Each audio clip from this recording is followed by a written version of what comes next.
Space, the final frontier. This is a review show for Star Trek The Next Generation. Its continuing mission to explore interesting plot points, to seek out goofs and continuity errors, to boldly go where no other TNG review show has gone before.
For now until It's Wednesday.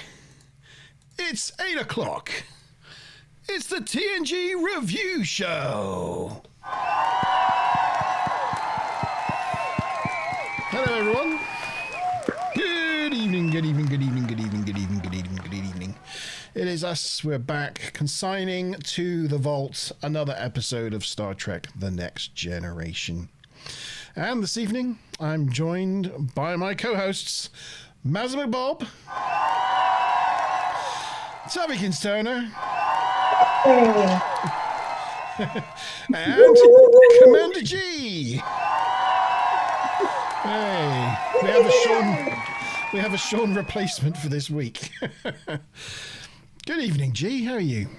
I'm not even going to try an Irish accent. You could try. I always love it when you try an accent. No. not live where I can't edit it. No way. No way. No, he's not. I can bait you into that one. Yeah. Evening, guys. How are you? Well, it's good to have you on board this evening, G. Yes, so this evening we are talking about parallels. There is no Sean again. He's busy with his theatre production, but hopefully he will be joining us for a bit over Easter when they take a break.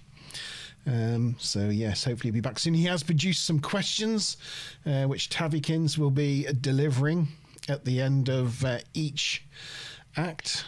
Don't forget we have bingo. So hopefully they're not too Shawnee. Are they not too Shawnee this week? Well, hopefully they're not. They were a bit Shawnee last week, weren't they? They were a bit whiffy of the Sean. Yes.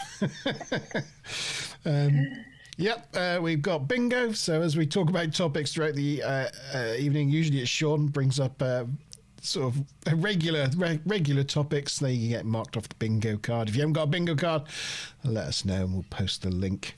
And yes, how are my co-hosts going round the room? Starting with Mazza McBob. How are you this week?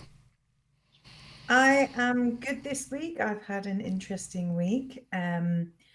Went to a conference, 2-day conference in London because I was speaking at the conference, which is great because I didn't get to go for free. It was about 1,500 quid for 2 days. So yeah, and it went really well. We were a little bit nervous, but we prepped a bit. We did a practice run in the morning and it went flawlessly. So that made us feel a bit more confident. And we had the most questions of any of the sessions. Wow. So people engaged really well with the content. So that was good. Very cool. Oh, and I won a Bang & Olufsen speaker in one of the conference raffles. Oh, very cool. And a book about data ethics. So nice. yeah, I've never won anything at a conference before, and I won like several prizes. Wow. Congratulations. Yeah, very cool. And it's been a good week, so. Yeah, it's good. And it's going to end with a birthday celebration. 21 again. Yeah, birthday on Friday. Birthdays. Birthday times. And Tommykins Turner, how's your week been? My week is going well. Spring is coming, only in the skyline. There's still ice and snow everywhere. Because it's the land of stupid cold. And but it's good. The kids are running me ragged and I love it. And I'll be keeping myself awake with snacks and the fun. Have you got the seaweed on standby there, have you? I did. A new brand. So I will be nibbling on that like a cow, happy cow on cud. So enjoy your seaweed. G, how's your week been? Well, very relaxing actually. I'm not working this week, hence why I thought I would come along and join you guys. Lovely. And have a bit of fun and chill out and relax. So yeah, pretty easy going really. But on a sort of project side, my album is now written and all done. All I have to do now is sound mixing and tweaks, and yeah, ready to go forward with that. So that's exciting. That is exciting. Can't wait to hear it. Oh, I've got a little funny video to share. You have? Yeah. Basically, I recently read Patrick Stewart's memoir. Yes. There was a bit in there. I thought you guys might find this entertaining. There was a bit in there about how Picard developed the tunic tug sort of maneuver, because of the uniforms in season 1 were like a one piece. And they didn't become a two-piece until they complained about them because of the way which they kind of actually damaged their posture because they pulled so down on them and stopped them from standing up straight. So like Picard had become popular for pulling his tunic down like that, right? And Picard talks about it in his book. And then I was on YouTube this week and then just came across this funny video where somebody's added this effect in that every time he does it, his comm badge pops off. And it's quite funny how they've done the effects, but the video's there ready to play. Right, okay. I'll just go big screen for the video. Just thought everybody might find this entertaining. Edison, warp factor 9.3. Very good. Procedures. Continue repairs. I like the sound effects. Nearest starbase. Shuttle Bay 2, stand by to launch the egg. What control buttons from your babies possess that could possibly... Oh, that's so good. On the table. Our Brilliant. shields are still inoperable. We have partial control of our weapons and have double the repair. It's so silly. A double. Very good. I thought you might find that entertaining. Yeah. I'm sure Mazza would have been laughing, but it looks like she's frozen. No, I don't know how I've switched camera off. I don't know what I've done. And it's just like it's not switched off because I can stop cam and start cam. But if I act like an IT support phone line, I would first switch it off and on again. Yeah, leave the studio and I'll come leave back and rejoin. Rejoining. See you in a sec. I was wondering to myself, she did look miserable through that video. Oh, that's quite funny, What's going on? She is not impressed. Yeah. Good evening to everyone in live chat world. We have let's see if Maz is returned. Just have to wash everybody around. There we go. I is back. You're back. Yes. Good evening to everyone in live chat world. Good evening to Ruth, to Stealthy Andy Steeth, who popped by. Good evening to you, sir. Good evening to the Tired Time Lord. Good evening to you. I hope you're having a lovely evening. And good evening to Mr. Tavikins the Beard. Good evening to you, sir. Our Wrench Smiler Rainbow is in the house. Good luck with work this evening, Smiler. And good evening to anyone. There's Wookie's not around yet. Where's our Wookie? He's not there. Good evening. Good evening to everyone. So, this evening, we've got a blockbuster this evening. It's Parallels, episode 11 of season 7 of Star Trek The Next Generation. Its production number was 40277-263, and it first aired in the US on the 29th of November, 1993. It was the 162nd episode of TNG to be both produced and released. Let me just turn my phone off. On silent. Shush, phone. Amateur. Yeah, amateur. One day I'll get used to this YouTube malarkey, I tell you. It was written by Brannon Braga, who we've talked about many times, Star Trek alumni. This is 19th of 24 episodes that he wrote for TNG, and it was directed by Robert Weimer. Weimer. And it was his 7th of 8 episodes, the last one being Masks. Yes. Oh, it was Smiler Rainbow texting me a picture. We went to the Barbican on the weekend for a meal, and we noticed that there was a Monty's Cafe on the Barbican in Plymouth, and so she just I stood outside of it, and I'm just going to quickly share the picture a minute.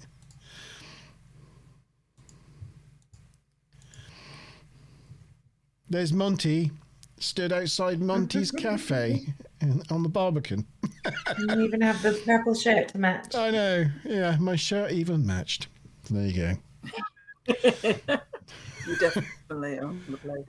Yeah, it's my cafe. I didn't even know I had one, but there you go. Thank you, Smiler. Thank you for that. Do they do the full Monty? Do they do the full Monty? I was afraid to ask. Yes. Yeah. Okay, Parallels is Tower Time Lord's favourite episode. Yes. Yep. Yeah, it's in my top 3 as well. Definitely. Yeah. Love it. It's got everything, this episode. It's got absolutely everything. It might take a little while to get through tonight because my write-up is... It's got almost everything. I know one thing it doesn't have. It doesn't have emergency. No, it doesn't have one of those. No. It even has Data's blue eyes, or Mr. Spiner's blue eyes. It does indeed. Yeah. Well, it has everyone in this one, doesn't it? Mm-hmm. All right. Almost. Let's More on that later. get a picture. There we go. Right, so the teaser. The teaser opens with we're on the shuttle Curie, with Worf returning home from a Bat-Left tournament on Forecast 3. We learn from his personal log that it's been a difficult competition, and some contenders were maimed, but Worf was triumphant, winning champion standing. For some reason, maimed always sounds like worse than injured, doesn't it? If you hear someone was maimed. If you said, and some contestants were injured. For some reason, maimed sounds more catastrophic. More Well, Klingon. it just give you the feeling of something's been chopped off. It does, yes. It's kind of like an injury that's irreversible, I think, you know, a lasting Now I have injury. an actual handicap. Yeah, So, yeah. I don't think Klingons get injured. I think they only are maimed or killed or victorious. There's only 3 choices. Yeah. He's looking forward to returning to his duties, but is anticipating a troubling situation. He does have an impressive trophy, though, that looks quite lethal in its own right. Yeah, it looks like don't hold it incorrectly or you might lose your fingers. Yes. And he grabs it by one of, like, the blades. It doesn't look like you should grab it like that. But there you go. So he arrives on the Enterprise and he's walking to his quarters with Riker, who's briefing him on the current situation. They are heading to the Argus array because it's stopped transmitting data, and he asks Worf to start a long-range scan. Riker notices that Worf appears distracted. Worf admits that today is his birthday, and he fears that Riker has done something like a surprise party.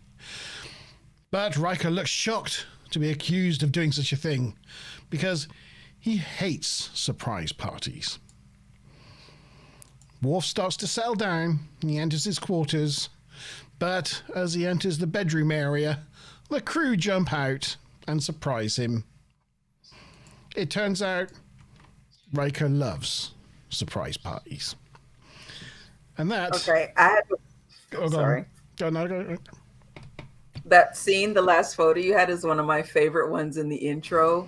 I'm apparently way too entertained by it, but they actually went in and had glowing like canned snake things. I loved it. I'm like, oh, I want that. Why haven't we got that? Like glowing streamers. I know. Party That looks poppers. so cool. Oh, I want glowing party poppers now. We all I need will be that. expecting it on Friday. Yes. In my comments, I put, "Did you see the streamers?" But clearly, you did. We did.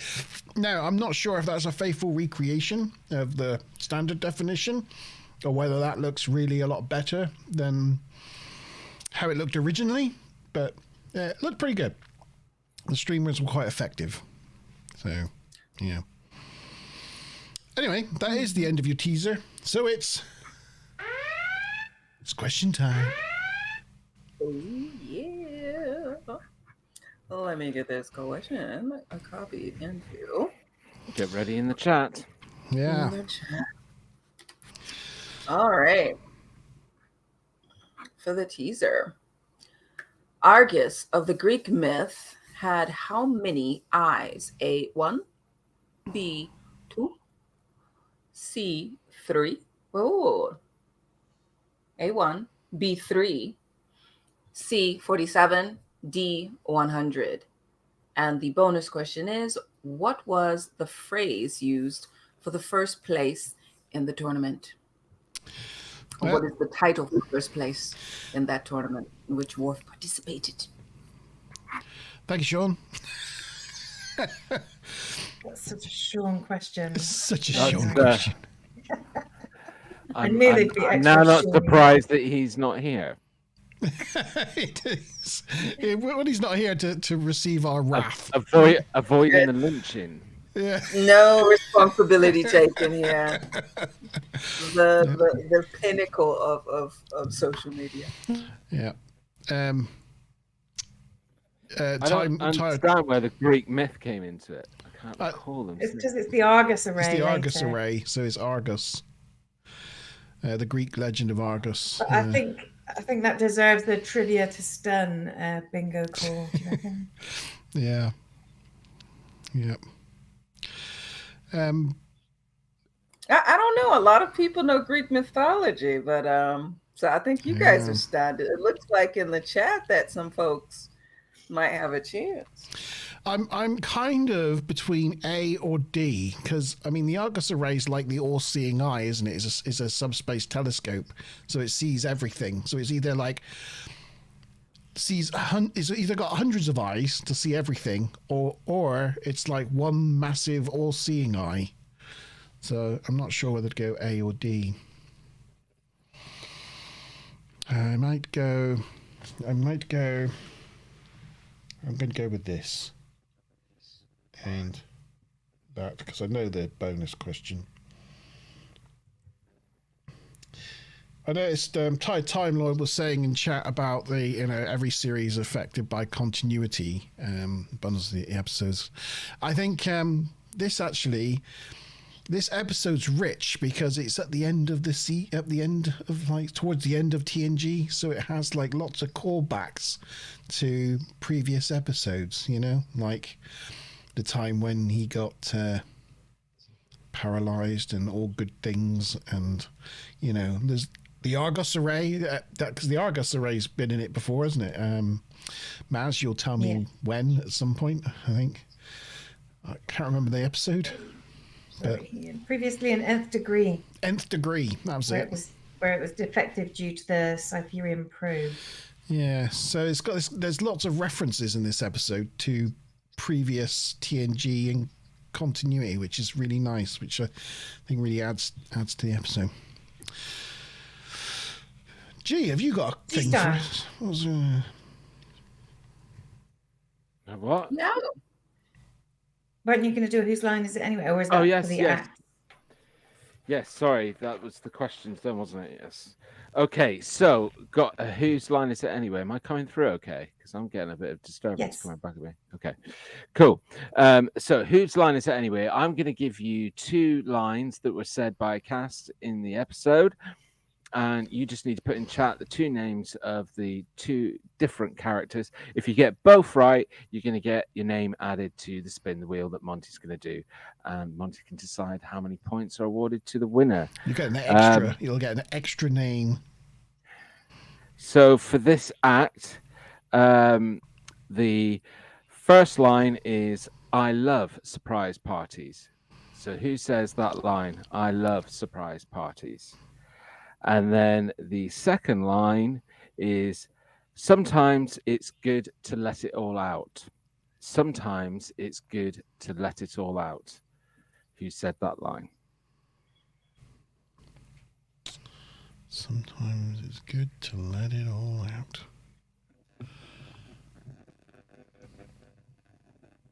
I knew the first one. I've guessed the second one. Okay, so for some trivia and stuff. Although he doesn't say his age, according to the Star Trek fact files, Worf turns, do you know how old in this episode? 50. 30. He looks good for 30. I don't know, because Klingons are long-lived, aren't they? According to the Dark Alexander Masters did become an 8-year-old in 3 years. That's true. Yes, they mature quick. Did I say he looks good for 30? I meant the other way around. Like, he looks like you might, he does look like he's been around the block a few times. Yeah, he has. He's got some city years on him. It's a tough life being a Klingon. Yeah. This episode also takes place on the exact same star date as episode Deep Space Nine Sanctuary, which is broadcast in the same week. And Worf's trophy is seen again in episode Deep Space Nine Resurrection.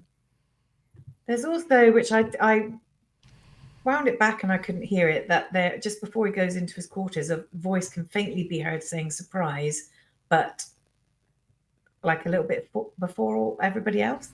Whether it's a blooper or not, or whether it is intentional, is unknown. But I couldn't actually hear it, so whether that's something that's been cleared up, I don't know. I don't know. I didn't hear it. I do think that's a nice touch with syncing it with Deep Space Nine. So the same week those 2 episodes aired, they were the same star date. I think that's that's pretty neat. There's only one little bit of continuity that works on one showing of that episode that week, and then it doesn't matter after that one live show. But it was nice that they did it anyway. Oh yeah, don't forget to like the stream, everybody. Thanks, Stupid. I'm gonna go. I'm gonna go with what they say, because that's all I can think it must be, is Riker and Troy. I know it's definitely Riker, but it just sounds like something Troy would say. So the answers are, I love surprise parties was said by Riker after the surprise was revealed and he came back into the room. And not in this act, but yes, it was Troy that said sometimes it's good to let it all out. Yeah. So Cool. if you got both of them right, their 1. name is on the wheel. Hey. And what we got with the questions then? For the teaser question, it is D, 100 eyes. Oh. And the bonus is champion standing. Champion standing. I got both right. Whoop, whoop. Whoop, whoop. So everybody was on the wheel from champion standing anyway, and everybody got the whose line is it anyway, right? So everybody goes on there twice. Yeah, except for Wookiee. I don't see Wookiee dropping his point. Is he in tonight? I don't see him. No. No Wookiee then. We have no. But I guess what I'm saying is there's no real point in putting it. I mean, everybody being on there once or twice is the same chance. No, because I'll just recreate it. Well, Yeah. it depends whether you want to dive into chaos theory, but or never mind. Well, we normally repeat it multiple times anyway. In fact, G's the only one who'll be on there once. So everybody else will be on there twice as many times as G. I can't do that to G. I can't do it. No, don't do that to me. No.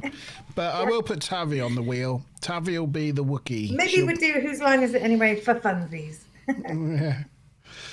Oh wait, put me on twice because I got the whose line. I think Anyway. everybody's going on twice. What Ruth needs to go on there. I'll just. Who else? Ruth. Oh, Ruth. I'm missing Ruth. Ruth. Oh my gosh. There we go. I don't know what I'm doing. And me. Stu Oh, Plum. I'm missing. I've done Stu Plum. Stu's there. Oh my god.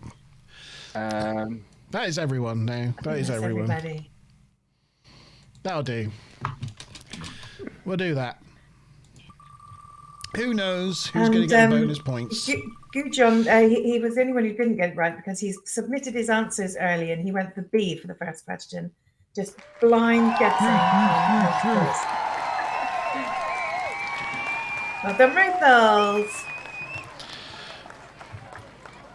God damn it. Yeah. Okay, Yeah, Act win. 1. Stupid wheel. Here we go. That soundbite a reference to something.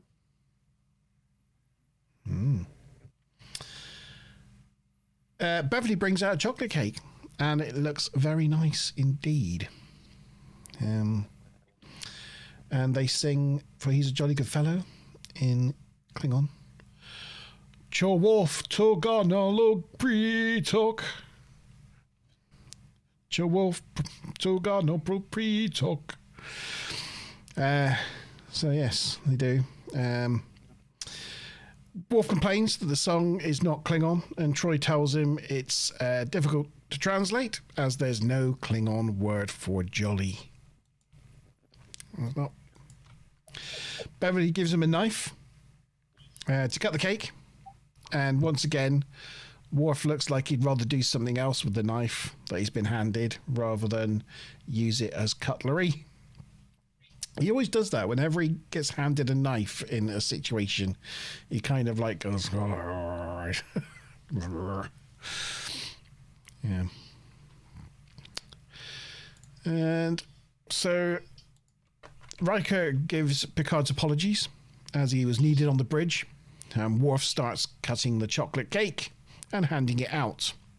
I have to say, he does a pretty good job of cutting the cake. He just goes, whop, whop. Like a warrior, Done.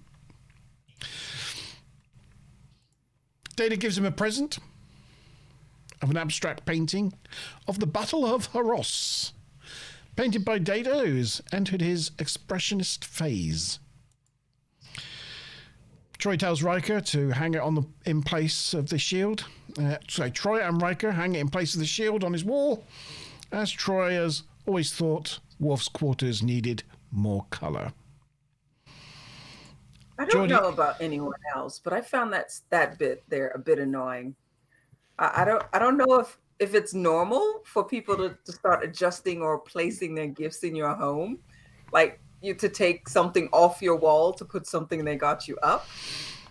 Especially when I guess they would know what the shield meant, because I was like, if that's like something of value or holy, you don't want to just take that off and set it down somewhere. But maybe it's just me. I don't know. It's a little bit of foreshadowing, isn't it? Because what it's saying is like Troy is becoming like super comfortable in Worf's quarters because she's hanging out there so much, looking after Alexander. She's been babysitting Alexander so much. Yeah, and she's just been around Worf a lot now, and she's like, she's just feeling comfortable in that place. And it's sort of like, foreshadowing things to come. I think that's kind of what I know. I still find it bristling, but I do understand it. Nobody comes into my house and messes with my shit. Hey, your place. She's like walking into someone's house, opening up their fridge and just grabbing food up, make yourself a sandwich. It's like, excuse me? Yeah. Yes, the main cast do obvious narrative-defined actions, yes, because of plot. Geordi enters the room and is like, oh, the Battle of Haros, right? Like, he knows, he can tell exactly what that picture is and hasn't been watching Data paint it for the past week, But Worf is feeling momentarily dizzy. He thinks it might be Data's painting. Beverly offers him some cake, but now it's not chocolate cake anymore, much to Troy's dissatisfaction. But they do look like massive slices, don't they? They do. Massive slices. What is it about Star Trek? They get so many things wrong with like set designs, but they always make cakes look really delicious. Yeah. I just want a bit of that cake. I wanted a slice of Troy's shoulder the peptide cake from a few episodes. Like, again, it's like, I want that peptide cake. Even though that episode was so disorienting to me, I didn't want to eat that. Be like, ooh, a what cake? Yeah, a peptide cake. Okay. The mint frosting does put me off a little bit, but oh no! The mint frosting is what does it. It's all about the mint. All about the mint frosting. Troy gives him a present from Alexander, who is visiting his grandparents. It's a casting of his head. The Ridges of a Warrior. Troy had been watching him whilst Worf was away. He is apparently very proud of Worf's accomplishments. Captain Picard asks Worf how old he is, which surprises Worf because he believed him called to the bridge. But Picard says he would have missed it for the world. Worf tells him he is old enough, which gives everyone a bit of a laugh. Later on the bridge, they've arrived at the Argos array, and they find it working perfectly. Though it's working, it's sending its data to an uninhabited sector, 19658. Worf notes that whilst uninhabited, there could be a subspace relay station or a ship there receiving the data. So Riker suggests taking an away team over to the array to find out what type of data the array is collecting, and Picard agrees. Later in 10 Forward, Worf meets Troy and tells her that she has been like a mother to Alexander and is wondering whether she would like to formalize that arrangement. Ooh, I wonder what that might be. Now, he's not asking for her hand in marriage. He's asking her to be his So-Chim, surrogate mother. Troy tells him that it would be a great honor, but wonders what their relationship would be in that instance, and Worf tells her the closest thing would be stepsister. Troy points out that makes her mother Worf's stepmother, which Worf quite frankly hadn't considered, but decides it's a risk he's willing to take. Worf is called to engineering by Data, who reports that the relay station has been monitoring Deep Space 5, Starbase 47, Ladara Colony, and Utopia Planitia, which are all Starship development facilities. Data reports that the raised logs show it's been visited by a Cardassian Gala-class ship just 6 days ago, and Geordi points out that they are only 3 light years from Cardassian space. Geordi passes Worf a pad, and suddenly Worf feels dizzy again, and this time Geordi and Data swap places, and Picard completely disappears. Worf feels disorientated, so decides to go to sickbay. No, technically, they don't swap places. They don't? No.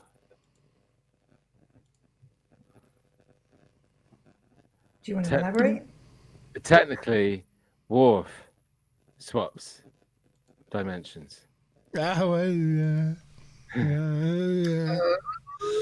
Yeah, they're still in their original places in a different dimension. Yes, yes. All right. My bad English. So later in sickbay, Worf tells the Doc about his dizzy spells, and the Doc tells him it's probably the concussion and offers him some Vertizine. Worf's like, what concussion? Beverly tells him how he came to sickbay earlier that day after being hit over the head and losing the Bat-Left tournament. Worf decides to prove to her that he won that tournament by showing her his impressive trophy. But alas, the trophy isn't as impressive looking as he thought. It's now not as tall and says 9th place. At least it won't cut his hand. That's true. It's true. Anyway, that was the end of Act 1. So it's question time!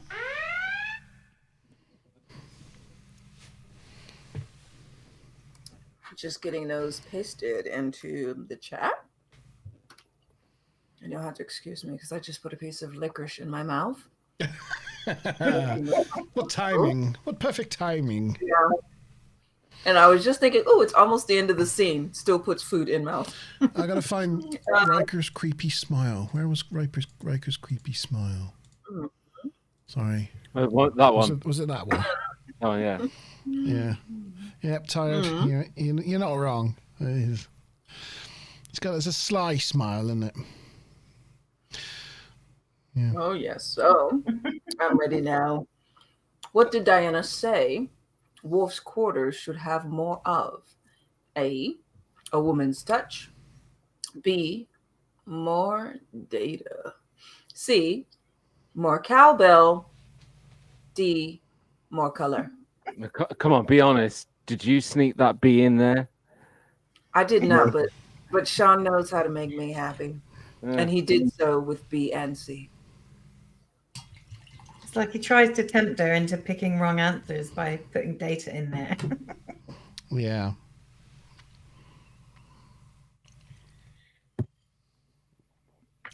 Anyway. Oh, are you going to do the news line or shall I do some tricks? The cowbow is almost too irresistible to not choose, isn't it, really?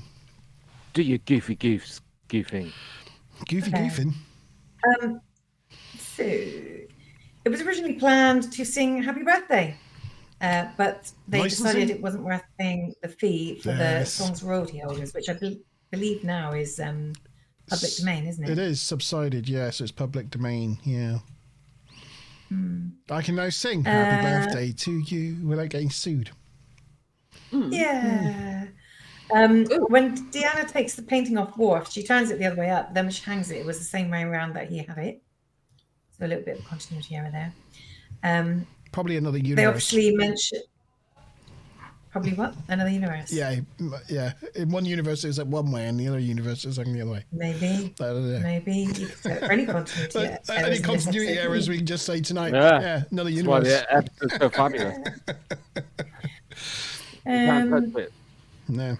So this episode establishes that the Starship development takes place in Deep Space Nine, Starbase 47, the Jadara Colony, Utopia Planitia Fleet Yards, and drafting room 5 of Utopia Planitia was in the holodeck of episode Booby Trap, Yes. when LaForge was working with Leah Brahms. You got creepy Yeah. with Leia. Also, there's 47 reference, as we picked up Starbase on. 47, yeah. Starbase 47.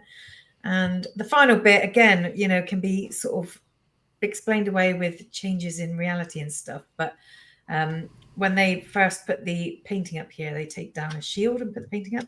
Yeah. And then towards the end, when he comes into his room, the shield isn't back on the wall.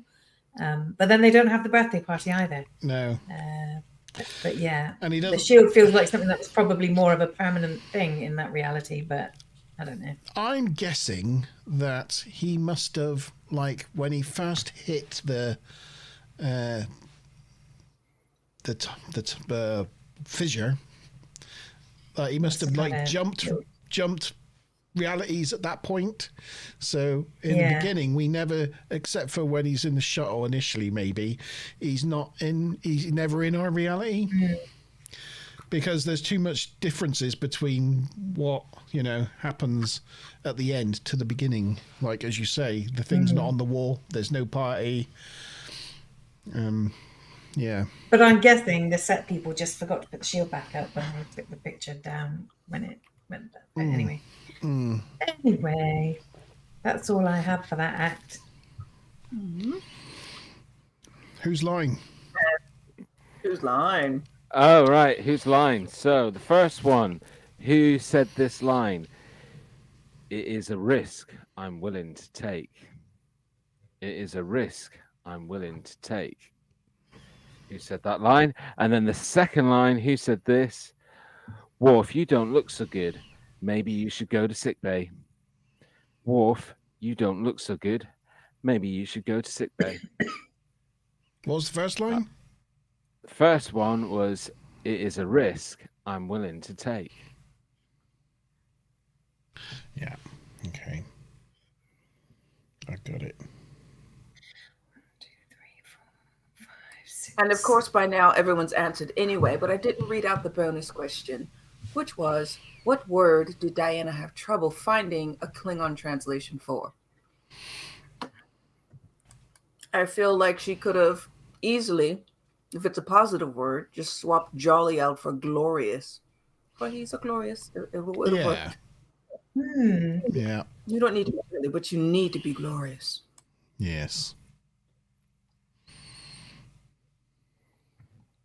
I spent ages practicing that line. That for the he's a jolly good fellow. And you did it very well. Thank you. It's just Duplo. Oh, right. Okay. So everybody's answered the whose line is it anyway? And everybody is 100% bang on correct. Hooray. Well done, everyone. Round of applause. And everybody got jolly. So we're all on twice again. Right. Cheers. I'll just spin Cheers, the wheel Mark. then. Bang. The wheel is spinning. Who's going to get those valuable points? G. Yeah! Stay there! Stuplo! Oh my God! Rob by the brum, man. I swore it was G. Yeah, I think Monty kept that going then. Sean says Right. wrong. It was cowbell. He's been suspected. He's been suspected Yeah. of ridiculous. Brilliant. That's Okay. a bit of premature celebration there. Yeah. Gee. He was like, hooray. Every time I pull my shirt down now, I expect my comm badge to go boing. Oh, that's so funny. So the answers Yeah. were D, more color, and jolly, of course, which we Mo Yeah. color. Mo color. color. Mo color. Did I say That was a mo better color question, originally? Sean. Huh? You didn't Sean that one quite as much as you Sean the first one, Sean. No. But you I know you thought can. he Sean did very well with the two options, but he didn't. No, he didn't. He didn't Sean it up like some of his questions. No, I retract my statement. But he can. Shut up, Sean. Yeah. Hey. Okay, Act 2. So he decides to check his log. Well, we've all done that now and again. But Oh no! Oh my! Definitely an oh my. Oh, there's funny taste in my mouth now. Oh my.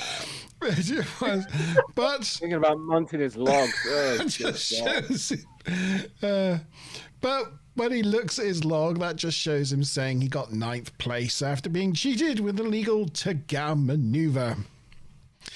Yes, how unfortunate. Worf is very confused about what is going on, so Bethany offers him more drugs. Very helpful.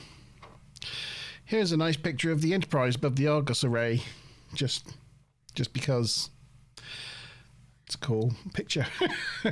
On the bridge, Data asks him if he's completed a metallurgical scan of the array, but Worf doesn't know what Data's talking about. Then a Gala-class ship approaches.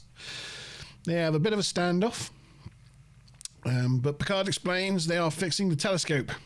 Gul-Nadar is like, okay, as long as you're not observing any neighbour species with it, to which Picard replies he wouldn't dream of it.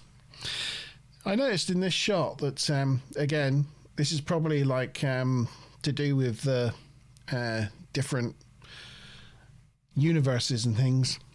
But my God, have they put those ops and con right next to each other? Close together. Usually they're like that when you get like a front shot when they want both of them in shot, you know? But not when they're stood like this shot. Usually they're really wide apart with Picard stood in the middle of them. But again, it might be because, you know, different universes and whatnot. So, yeah. The conversation ends and Worf points out that was the ship that was responsible for reprogramming the array. And Picard's like, what? What are you talking about? Worf continues that they downloaded the logs and the evidence was there. Picard's shocked and questions what evidence Worf has. That the Cardassians tampered with the array. Worf's getting exasperated and tells him that they're using the array as a surveillance device, and he asks Data to bring up the logs, but Data knows nothing of such logs. Picard orders Data to re-examine the array just in case. Later in his quarters, Worf's telling Troy about the events on the bridge and how Crusher says his memories will return. But it's not that he doesn't remember, he's just remembering things differently. Geordi enters and tells Worf the log shows no sign of Cardassian ships, and it's looking like a simple mechanical failure. Then Worf collapses again, and this time his painting changes walls. It's now above his sofa. And Deanna's changed her outfit. Oh, Deanna's like, I hung it there. But then when Worf looks back, it's now a painting of a Klingon battlecruiser. But then when he looks back at Troy, she's now in her uniform. He's getting more confused by the second. I think her hair's changed as well. Is her hair changed as well? Yeah. Oh, yeah. Her hair's changed as well. Yeah, she's got no fringe in the second one. Yeah. 'Cause, you know, when you're at work, no fringe.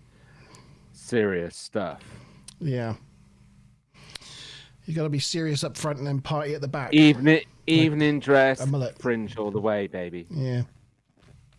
Have you noticed mullets have come back into style? Unfortunately, yes, oh, I God, have. yeah. I'm seeing all these lads walking around with mullets and mustaches. Just It's so something I didn't awful. think would happen. Like mullets, mustaches, thought and that shell was suit good. tops. It's like, what is going on in the world? It came back and it started in the US, so we have the Americans to blame. For it. Actually, it started in Asia. It was part of K-pop. Okay. Yeah, blame the See Asians. that. But the way they wear the mullets, it doesn't look like a mullet. And then when you put it on everyone else, it just Yeah. It just oh. it just looks just wrong, doesn't it? It's just It's one of those things that every generation it's like they have to have it so that in 20 years' time they can look at photographs of themselves back then and go, "Oh my god, doesn't that I look so thought- dated?" And I thought I looked like hot shit. In 5 years' time, it'll be dated again. It's like, I love it. I love it. Yeah. They will have remorse when they look back at photos of themselves in 2024. And they'll be like, why? What was I thinking? That should have stayed. This is why we have to learn history so we don't repeat mistakes. But it looks like when you had access to it, you did it anyway. Yeah. But that's the thing with a good TNG uniform, you know. It looked great in the 90s. It looked great in the noughties. It looked great in the teens. It still looks great today, you know. It's a classic. Anyway, yes, Worf's jumping through universes all over the place. He gets really faint, pretty much collapses, and when he comes to, he stood on the bridge in the middle of an emergency with the captain shouting at him, "Now, Mr. Worf!" And Worf is super confused. And that is the end of Act 2, and it's question time. First of all, it was so wrong. So wrong. What's wrong? What the question? No, the one time they're like, just shoot Worf. He doesn't know what to do. Finally, Now, he knows what's to going fire on? something. He just went, no. Just No, shoot what? Worf. Are you shoot? Beam somebody somewhere? What's done to me is he doesn't even guess. He doesn't even like, oh, right. Push some buttons. That's what I'd do. I'd just be like pushing every button. It's not like it's gonna blow up their own ship. It always works for me in Street Fighter, you know, so I kick ass. Yeah. Pressing every single button. Everyone. Okay, the questions that we have. Which illegal move was used on Worf to stop him from winning his tournament? A. Taga. C. Chadich. No, not Chadich. No, B is Chadich. C is Parmako. Okay, and D is Shoot him. Sochi. Shoot him. And 2 is what type of ship is now depicted on the painting? Chadich. That is the most Right. gangster I'll tell you Klingon phrase ever. Before I say any goofs and trivia, I just wanted to note that Time Lord says, where is it? Time Lord says, speaking of singing, one of my latest skits, I tried to hide a singing crystal before Commander McBob's inspection. Ah. So I'm going to cameo guest star on one of Time Lord's thingies, apparently. So that'll be fun. Hear my name. Very cool. Yeah. Cool. So anyway, trips and goofs and stuff. What do we have? Gulnador. I thought I'd look up who that actor was, whether he'd been in anything else Star Trek. And the only other thing he's been in Star Trek related was that he was a Vulcan elder in the 2009 Star Trek film. Right. He was also in, what was it? I can't remember, but he was like an extra in Babylon 5 episode as well. I don't know if that means that your video that you're in is up. You said number 23, it's up. Oh, maybe it is. That's exciting. I haven't seen it yet. I'll have to Okay. check that out later. Time Lord was saying, no, we blame the Yanks for Yeah, for the mullet. the mullet. He's like, that's right, blame us Americans again. And Stu Plum is a Bottas fan because Bottas has got like a really bad mullet at the moment, a blonde mullet. I see. Yeah.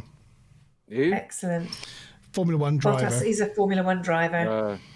Yeah. So during the course of this episode, Troy wears most of her wardrobe of costumes from the past 6 seasons. including the dress featured in one of Reginald Barclay's holodeck programs, Hollow Pursuits.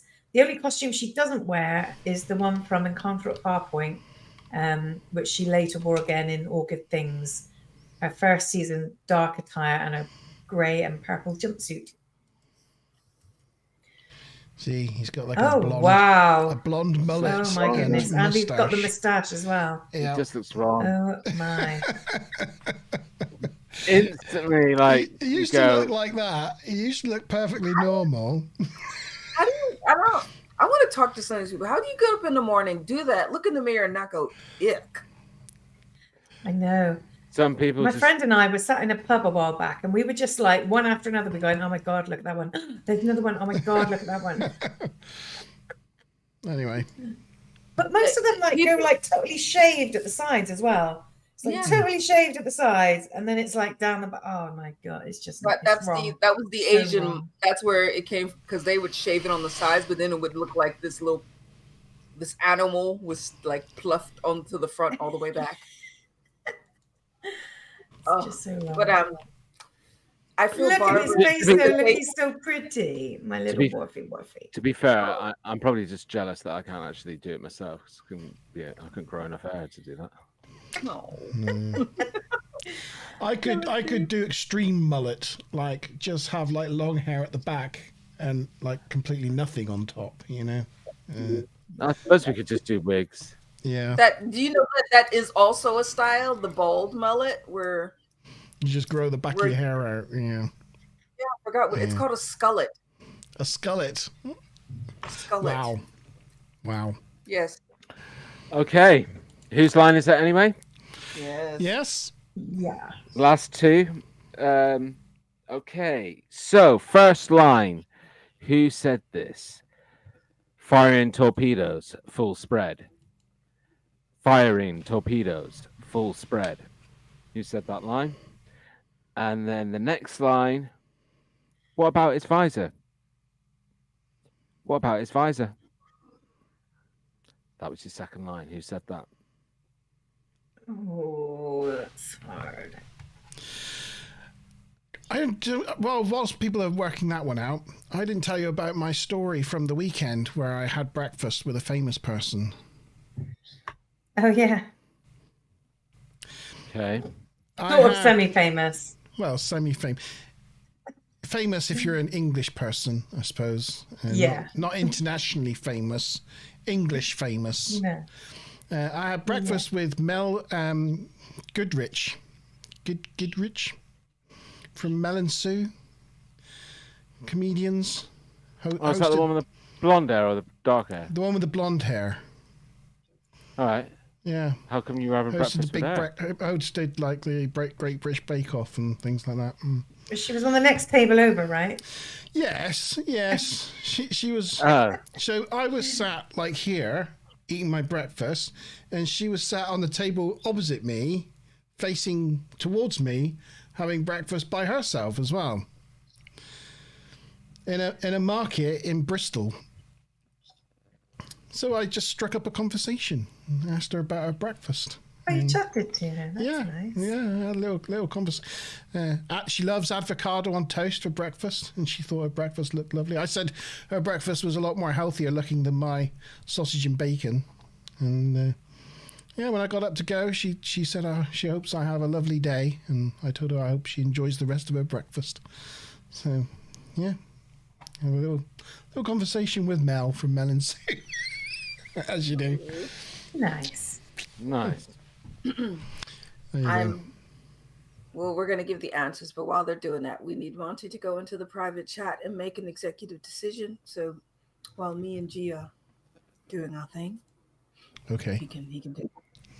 So you can give your answers, G. I think we're waiting, finish off with the others. Yeah. Yes, that's fine. Everybody said Riker and Agawa. Is that right, G? Riker and Agawa. That's what I reckoned. Yeah. Sorry, it is. That's both the right answers. Cool. Technically, nobody put it, but it's Dr. Ogawa. Oh, it was. I did. Yeah, Tabby did. Did you? Oh, well done, Tabby. She Yeah, did. Yeah. very detailed. She got a promotion. Yeah.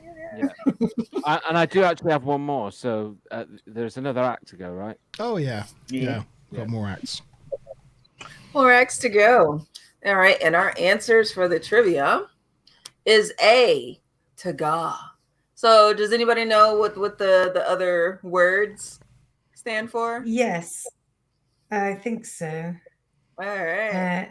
Chadich that's what Riker acts at. That's what Picard acts as. He's what's Chadich. Yeah. And then a Parmac is like a Parmac, and a Parmacai is like a partner, like a mate, isn't it? I think so. And a Sochim. Sochim is actually what because everybody put D, like quite a few people put D. Sochim is actually what he asked Deanna to be earlier on, like a godmother type figure. Stepsister or whatever. Godmother. Yeah. Very good. Very good. What do you call a fish wearing a bow tie? Sophisticated. Why'd you have to go so sophisticated?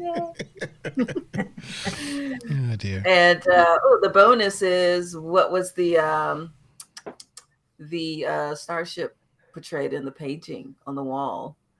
And it was a Vorcha attack cruiser, but Klingon is fine.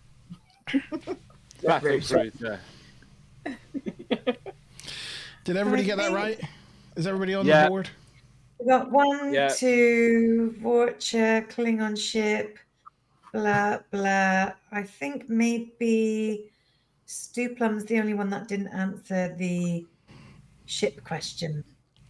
But he got Riker and Ogawa, so we'll put him on for that. So it's everyone again. Oh, when you're doing, Time Lord has a. Oh no! When you do, sorry, go ahead. I was going to say Tired has a crush on Tawny Newsome, but he said she can be his Chadich, which means she's going to represent him in Klingon council decisions. Yeah. Maybe he means his Parmakai. Or maybe both. Maybe both. I was going to say odds-wise, if you want to represent people that got the bonus and the whose line is it anyway, you have to type them in twice, and then that group you can multiply again. So somebody's name would show up 4 times if you duplicate it, as opposed to just 2 times. I know, but that means I have to redo it. That would maintain the people's odds and of getting those points. You can't cheat them out of points. Who have I got to put on then twice? It's yellow. I don't really care as long as I win. Everybody except Stupler. Oh, Who's in there?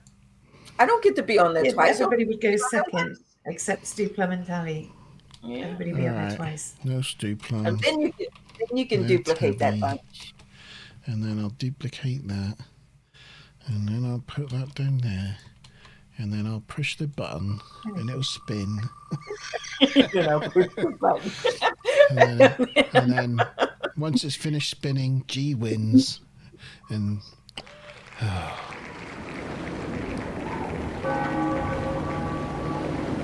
no, I want to cheer. I want to cheer.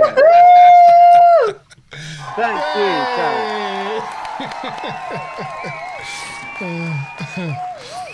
you. Nice. He wants his cheer. There we go. Act 3. Yes. And by the way, we're going to do points for whoever gives the best dad joke. So G-Star's put his in. If anybody else wants to put any dad jokes in. I don't know who's judging. Maybe Tabby gets to judge. Tabby is judging. The one that tickles me like Sean tickles me with those jokes gets it. Get your feathers out. She wants a tickling. I don't know what it is about bad dad jokes, but they just they make me giggle. They're so bad. Have they actually moved? They have shifted since the last time we saw the bridge, haven't they? Because now, like the helm and ops are like a lot further apart. And they're like touching the red carpet now, where they were like, wherever they were before. Oh, I can't find it now. Oh, never mind. Bugger to it. Okay, so Riker yells at Worf to raise the shields, but he doesn't understand the controls, so Riker goes and takes control. And he fires all the torpedoes, and we get a cool shot of the torpedoes being launched from the torpedo bay, complete with lens flare. Very nice. But they have sustained heavy damage. They have hull breaches on decks 17 and 36, so they have to retreat, and the Cardassians destroy the Argus array, and everyone looks at Worf, because it's all his fault. Picard signals engineering for a status report, and Engineer Hayes reports that LaForge has been taken to sickbay with plasma burns, and they have damage to the secondary plasma conduits. So they head to Starbase 129 for repairs. They question Worf about what happened, and he explains that he had another memory loss. But Riker and Picard are like, what do you mean, another memory loss? They don't know anything about the issues that Worf's currently facing. So Worf asks for permission to be relieved of duty, and Picard grants his wish. Later in his quarters... Sorry, I could hear myself speaking. Later in his quarters, he finds his flowers. He has flowers in his quarters, and he checks his log again from the shuttlecraft, but he can't find one this time. It's gone. He does find a log made from his quarters, where he records that due to a main deflector defect, he will be unable to compete in the Bat'leth tournament, and he has sent his brother Kern in his place. His doors bleep, bleep, bleep, and it's Deanna, wondering why the door's locked. Worf doesn't understand the context of their relationship in this version of reality and tells the counselor why wouldn't the doors be locked, and he doesn't want to talk about what happened on the bridge. Deanna's surprised at being addressed so formally, and as well, okay, Lieutenant, and orders herself a hot chocolate from the replicator. She then goes to his bed and sits on his bed and wants him to join her. Worf's like, what are you doing? I love how he just slides his head down the side to peep around the corner. And that bed is pretty small for two grown-ass adults to be sleeping. Yes. Yeah. They must not do a lot of sleeping. That's my only... Because the bed's too small. Yes. She wants him to relax, so undoes his hair. He's got very luxurious hair, it has to be said. This is where she says, sometimes it's good to let it all out. It's good to let it all out. And I'm sure he does. Well, his hair, anyway. She starts to give him a massage. A shoulder massage. Worf thinks, okay, it's strange, but he goes with it. But then she starts to kiss his neck and he freaks out. And he tells her this is inappropriate.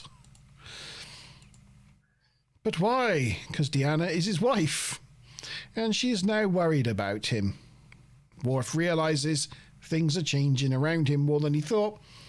He remembers the last 3 years, but the 3 years he remembers is very different. She believes him, but she still loves him. So we go to engineering, and we find old Blue Eyes is back. I'll just leave that there for a little while for Tabikins. Oh, well, look, we've got Sean in the backstage. I've seen it. I should have seen it. Yo, Sean. He's done early. Hi, folks. I got out early. You got out early. Ooh, Sean. Evening. They decided Sean, to rehearse my scene first, and then I was like, okay, bye. Beautiful. There is a dad joke competition in there. I don't know if you want to crush any contestants, but there's points on the line. Mr. T's has made me laugh the most so far. Did I ever tell you about the time I tried to turn water into steam? Missed.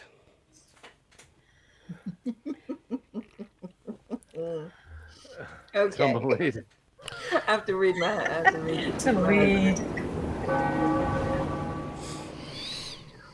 Did I ever tell you the boomerang joke? Oh no! Okay, I'm sorry, Come Mr. back to you. Tabikins.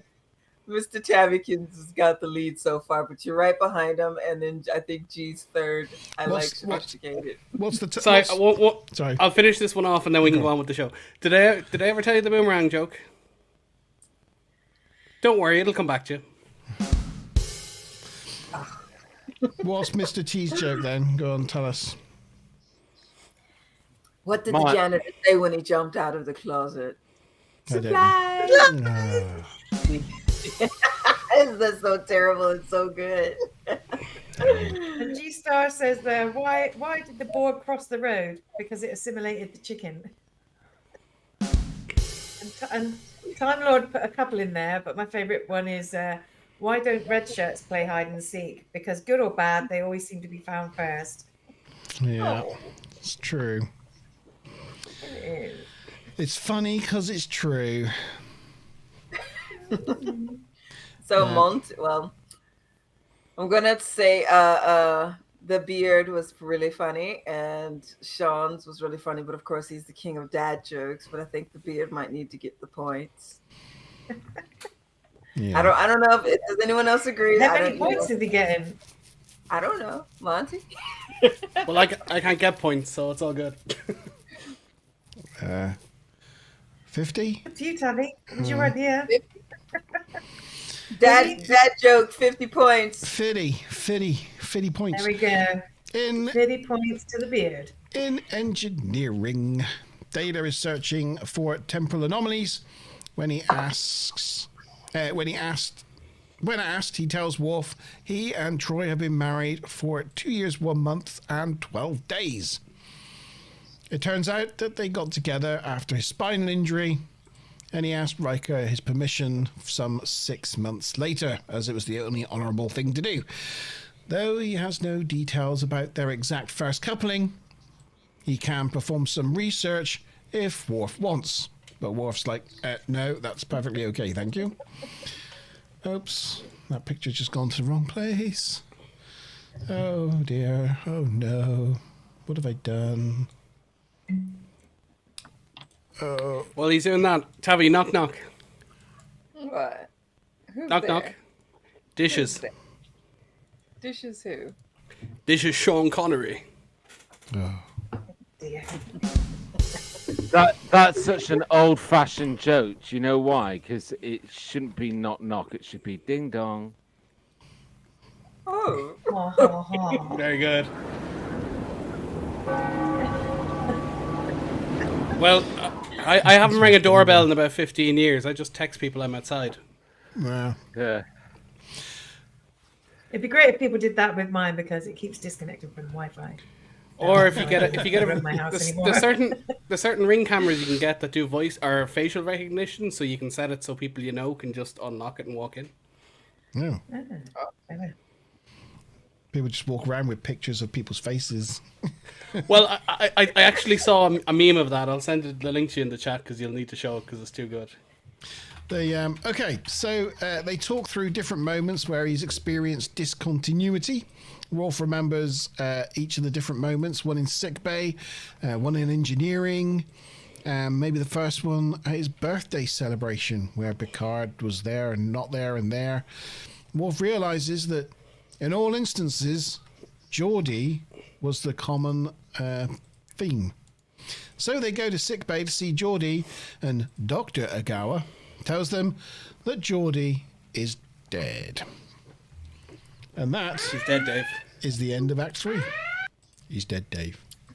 So, Sean, do you want to take over for the questions? Okay, since I'm back early, I can do that. Yeah, so what type of drink does Deanna order from the replicator? A, tea Earl Grey, B, Ractigino, C, vanilla ice cream, D, hot chocolate, E, a big old fully functional fun time. And the bonus question, what physical difference of datas can be seen in this act? Monty may have mentioned it.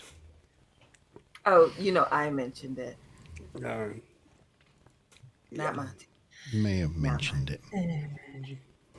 Oh, you said it earlier when I wasn't in. Fair enough. Yeah.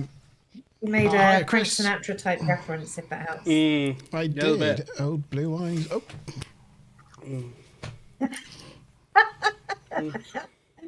Anyway, Oh. I've got quite a lot of tribs and stuff. Feel free to cut in G and do your whose line is it anyway at any point you want. Many of the alterations made on the bridge were reused in All Good Things. Yes. Obviously, this first episode to suggest a relationship between Troy and Worf, which grew throughout the remainder of the season. There are a few sort of comments about it, like Jerry Taylor said it was kind of fun. It infuriated some people. Some people were just really upset that we didn't put Riker and Troy together and get it over with. And noting the future incarnations of the relationship, Braga observed, this is the couple that only has relationships in alternative realities and timelines. Even as creatures, they make normal couples look boring by comparison. What else have we got? Oh yeah, Braga also stated that the romance was initially conceived as a joke amongst the writing staff, but upon seeing the dailies, they felt that they had good chemistry with each other. This is another one that could be explained away by the alternate reality thingy, but Data said that they've been married for 2 years 1 month, and then he said that they began their romantic relationship after the spinal injury, but that it was 6 months after that Worf asked Riker, so that would have meant that they were together for a lot less than 2 years. But alternate reality, maybe he injured his spine at a different time. Maybe. So yeah. Where in this recent shift, the engine core is the same configuration as we see in Phantasms. Yeah, when they install a new engine core that's got the aliens in it, the green sort of screen on it. Yeah. So, what else? Data has different color eyes. In all the other realities, they're What do we normal. think, Data with blue eyes? Do we like that, or is it kind of weird? I do not like it. It's interesting to see it. But even between that shot and him walking into sickbay, his eyes change. So they go back. Pretty cool. So even though it's kind of the same reality, it's obviously shifting ever so slightly. It could be a vampire. Brannon Braga commented that this was something that he hadn't written into the script, so he didn't realize that they were going to do the eye color change, but he thought it was a nice touch upon watching the episode. It's a nice subtle change, isn't it? Well, Marina tells a story about the early seasons of TNG because, they didn't have the modern contacts they do now. And they said they got normal clear contact lenses and just painted them with, just normal paint.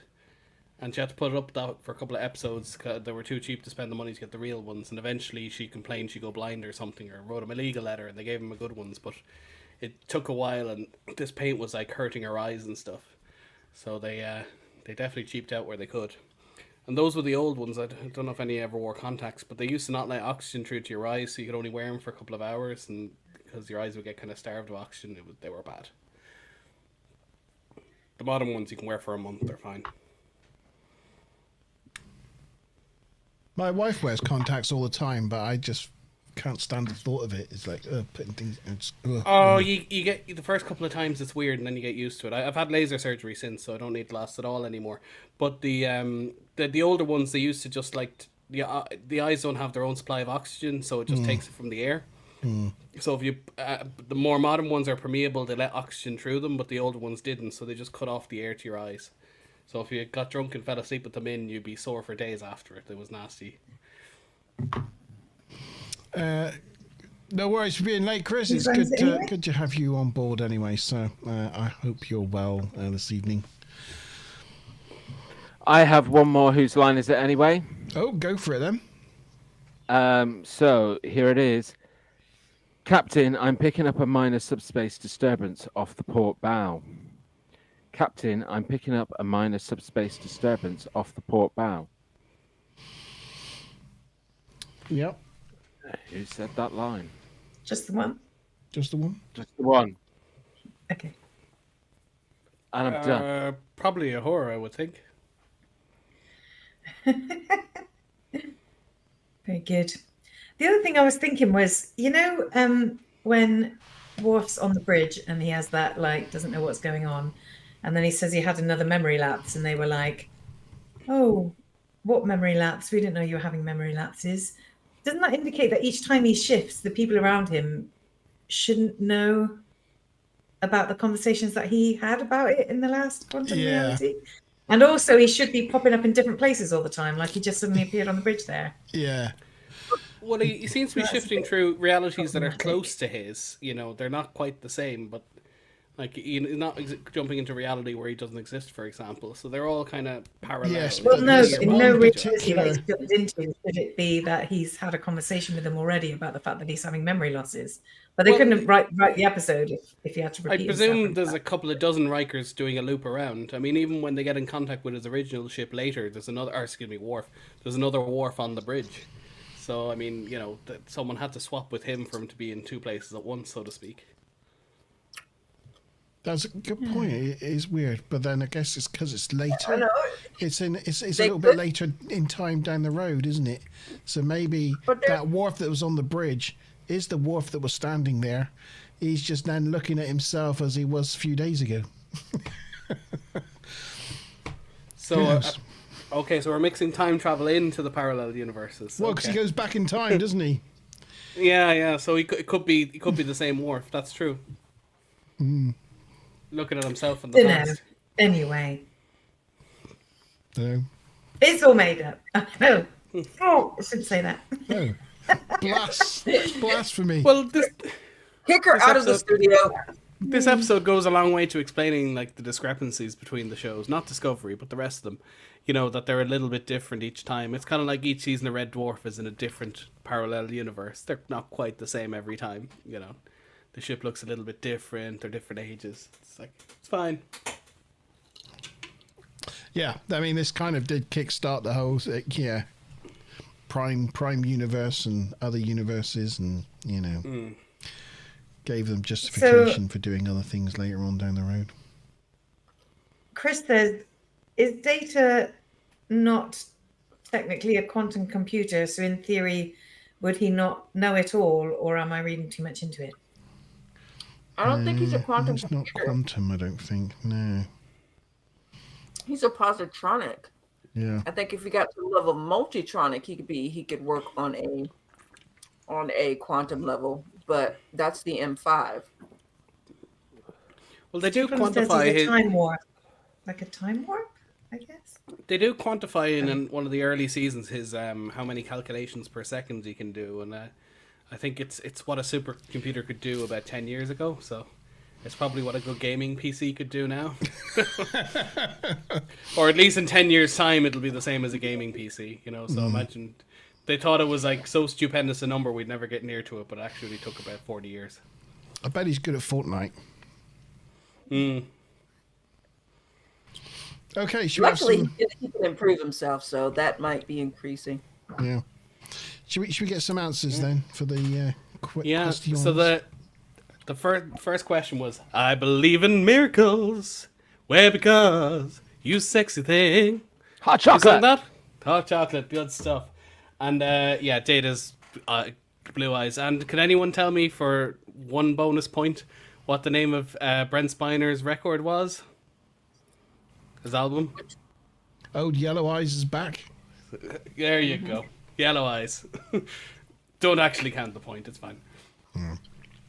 Oh, and the answer, And I'm glad whose line is it anyway? The answer that I was technically looking for was Lieutenant Crusher. Yeah, right, Wesley Lieutenant. Crusher. But I will accept Wesley Crusher. Oh, we have it was two from dates, this two episode. Weses, Okay, sorry. so- I forgot he was in this one, so when I saw him again, I'm like, whoa, so cool. It's cool. Let's do the time warp again. Yeah, they were on the cruise recently, and both your man Ed Speleers, the 40-year-old looking 20-year-old, and the other two Crushers, and they actually had a panel called the Crusher Family Panel or something like that. And Todd Stashuk was on it for no particular reason, but why not? Why not? Yeah, he's the dipshit from Chicago. It's like, yeah, you may as well come. Why not? Why not? Okay, so I who's just wanted on? to say that Gujon's random guesses at the beginning. This was the first one he got right. He guessed Way. D for this one, so that's good. Some points. Who am I? I think everybody's on once except Monty Ban and Stu Plum are on twice. Monty Ban and Stu Plum. Right, okay. Look at that. Oh, that's not right. There we go, and there. Okay, let's spin that wheel. It's Stu. It's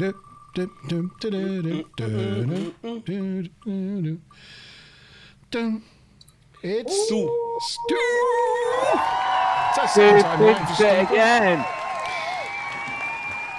Stu Plum, number 2 for Stu He's like a Plum. ninja robber. He comes from like He's got the look of the wheel tonight, hasn't he? He's got the look of the wheel. your eyes on somebody else's name, and then all of a sudden, Stu just comes from nowhere. Clean it up. He's in there. So far on the leaderboard, Ruth is in first place. Stu Plum is only 10 points behind in second place. And then we have Mazza and Monty, 20 points behind that in joint third place. And then we have G-Star, Gujon, and Time Lord following up. I've got every single question right. Nice. You have. Let's do the you've Time Lord again. You got the third question wrong. What third question? Oh, So dear. Chim you put, but it was the Ja.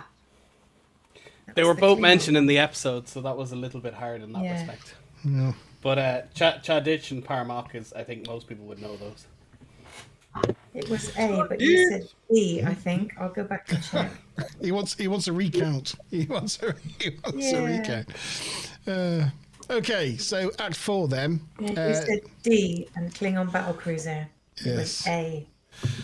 Data scans Geordie's body, but doesn't find anything that's helpful.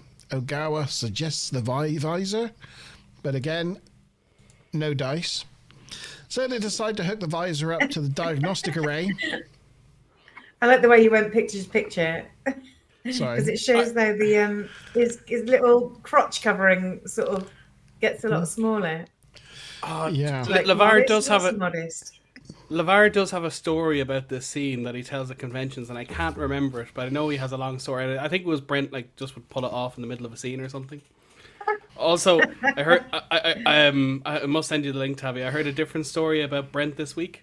That apparently when they were filming him and he was doing the thing, when he was pressing the keys, he used to press with his left hand with one finger like that to try and get it on camera, given the bird.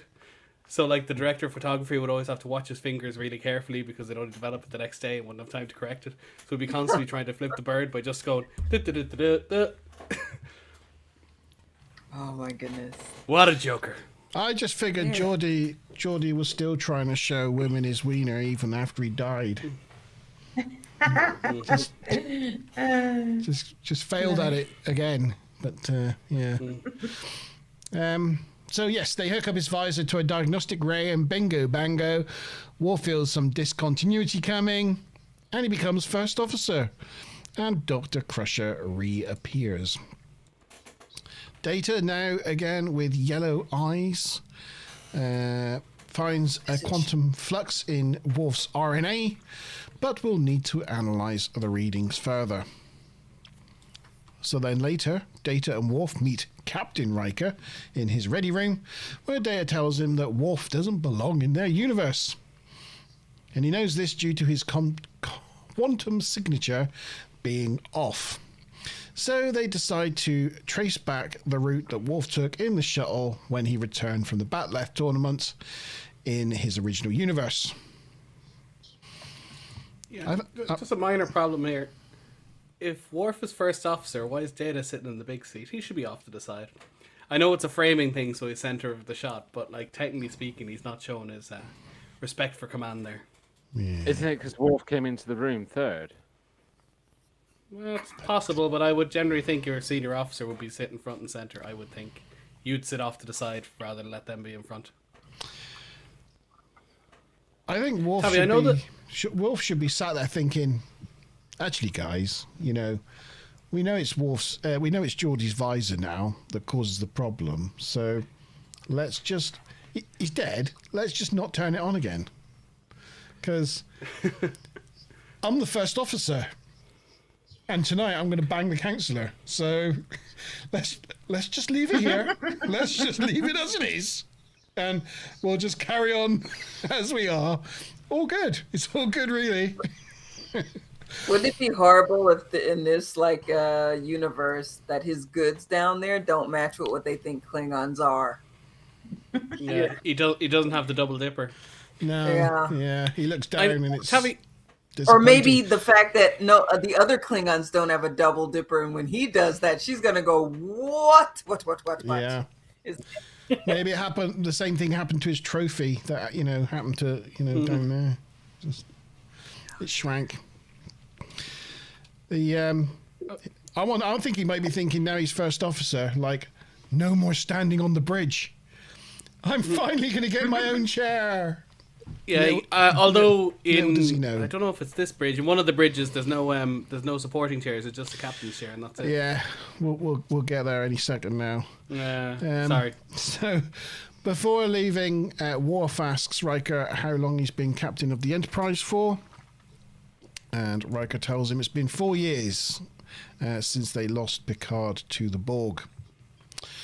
But of course, Worf remembers the last 4 years very differently. I like the way they've got Riker's trombone. Like they've put some things in the ready room to make it look like Riker's ready room. Do you think he's practicing his trombone in his ready room rather than in his quarters? That seems a bit. I assume we can have more than one. Yeah. There's no joy there's left where he can do whimsical things like practice an instrument. Lieutenant, warp 5678. Yeah. If anyone remembers that from Lower Decks, it's brilliant. So yes, we go on the bridge. Sorry, you were setting up a joke. Sorry. He's like, I can't believe this. I'm finally first officer, and I have to stand. God damn it! So unfair. Destined to never sit down. On the bridge, Tactical Officer Lieutenant Crusher detects an anomaly. Anomaly.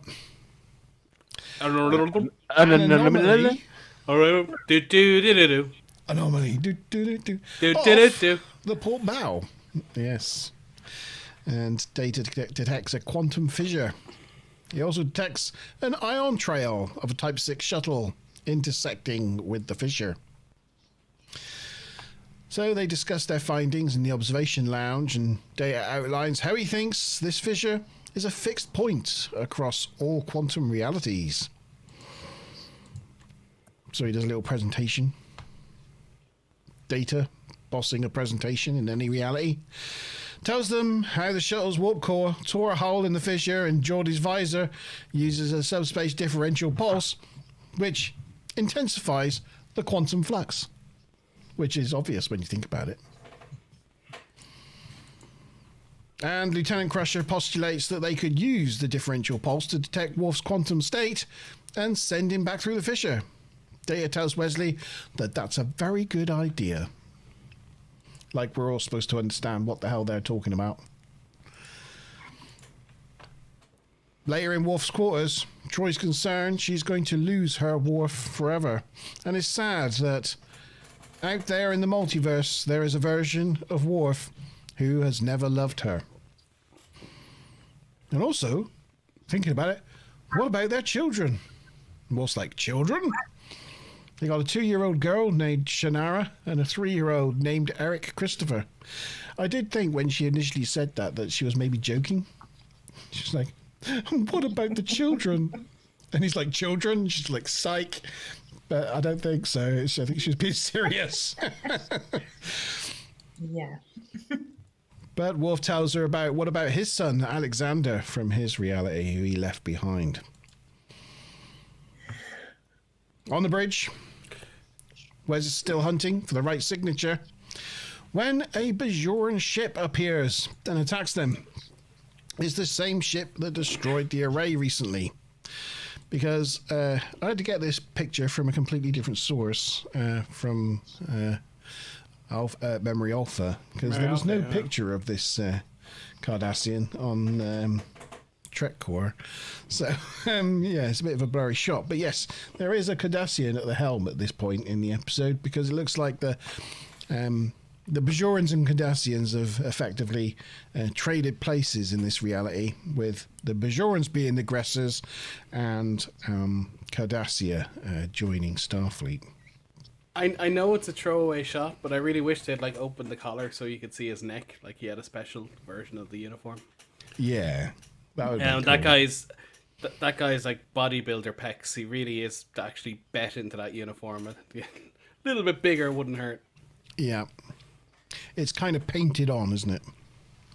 Yeah, it's there's such a thing as too tight. Yeah. So the phaser fire disrupts the subspace pulse, and it rips the fissure further, and realities start crushing together, and lots of enterprises start appearing all over the sector, until we have many enterprises, many, and that is the end of Act 4, and it's question time. Chris says Wes just has to find the Picard saying, "Shut up, Wesley," and he'll have found his universe. Yeah. Shut up, Wesley. Okay, so who are the unusual attackers in this act? A. Bajorans, B. Telosians, C. Organians, D. Didadungians. And the bonus question, what goof does Data make as he leaves the ready room? And I thought you might pick up on this when I wrote the question, but you mightn't have noticed. I didn't notice. Yeah, I'm going to have to make a guess. Okay. Goof girl knows. Well, maybe I should put the answer in. Okay, well, yeah. I just got to wait for Maria. I got to wait for Maz to put the answer in. In order. Put it in. Okay. Well, if you think about, I'm going to hint it until you get it right, anyway. Well, if you think about stage directions and how you leave a stage, that might help a little. Oh, okay. Okay, I got it. Anyway. Or you can read what Mazza wrote. Yeah. So, there was a slightly sloppy that when they did the change with Geordie's visor, you could see Worf go, like the dizzy bit, but he was already in his red uniform. So they could have done it a little bit like zoomed in on his face and then zoomed out, but he was clearly already in it. Anyway. So this marks the first time that we've seen him in the red uniform since the episode Neutral Zone, and he later returns to red in Deep Space Nine, The Way of the Warrior. What else? Yeah, that annoys me in The Way of the Warrior, because he goes, things are a lot different when you wear a red uniform. And you're like, yeah, we saw him in season 1 and this episode. Yep. So when he's in this reality with the red uniform, he's obviously first officer. So in most realities, including the prime reality, Data is the second officer, and so next in chain of command. They obviously don't give any reason why he was skipped over for Worf. In this reality, I guess Data wasn't second in command, even though he usually is. I can take a guess. So we know during not War of the Worlds, the episode with the Borg, what do you call it? The two-parter. Best of both worlds. Best of both worlds. Thank you. Sorry. We know he overlooks Riker overlooks Worf and Data for Shelby because Shelby has more experience with the Borg. But what if Data was just better at ops and he needed a first officer, and maybe Worf was the Borg person, or just it was a crisis situation and he needed a warrior. He didn't need a science officer or an ops officer. He needed Data doing the ops stuff. So he basically overlooked him for the emergency, but then he was promoted. That would be my theory. And there was no Shelby there. Shelby died in the whole thing. For whatever reason, there was no Shelby. The com badge from this most recent universe also is the same design as the imaginary future simulation from Future Imperfect. Yeah. After they go, that's the answer to the question. So it was originally planned that Tasha Yar would be featured in this, and then they decided it would make it a bit too similar to yesterday's Enterprise. Oh, well, so they instead of brought Wesley in instead. Yeah, okay.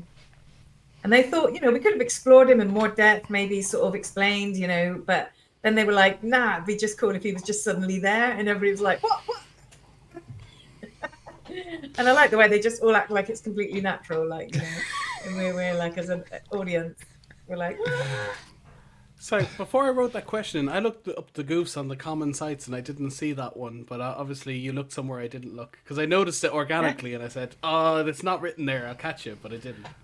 I got confused then because I thought there was a goof in this scene, but it's not in this scene. It's in the film First Contact where they put the Millennium Falcon in special effects around the Borg ship in First Contact. I thought it was in this scene, that there's a Millennium Falcon in there somewhere. Is there really a Millennium Falcon in First Contact? Yeah. Even in 4K zoomed in, you can't see it. It's very small. Yeah, okay. There's an R2-D2 in Star Trek 09. Yeah. Cool. When there's all debris going across the screen. Go on, sorry. I was just saying, this is Will Wheaton's first appearance since the first duty, 1992. And instead of the usual rank of ensign, he's a lieutenant.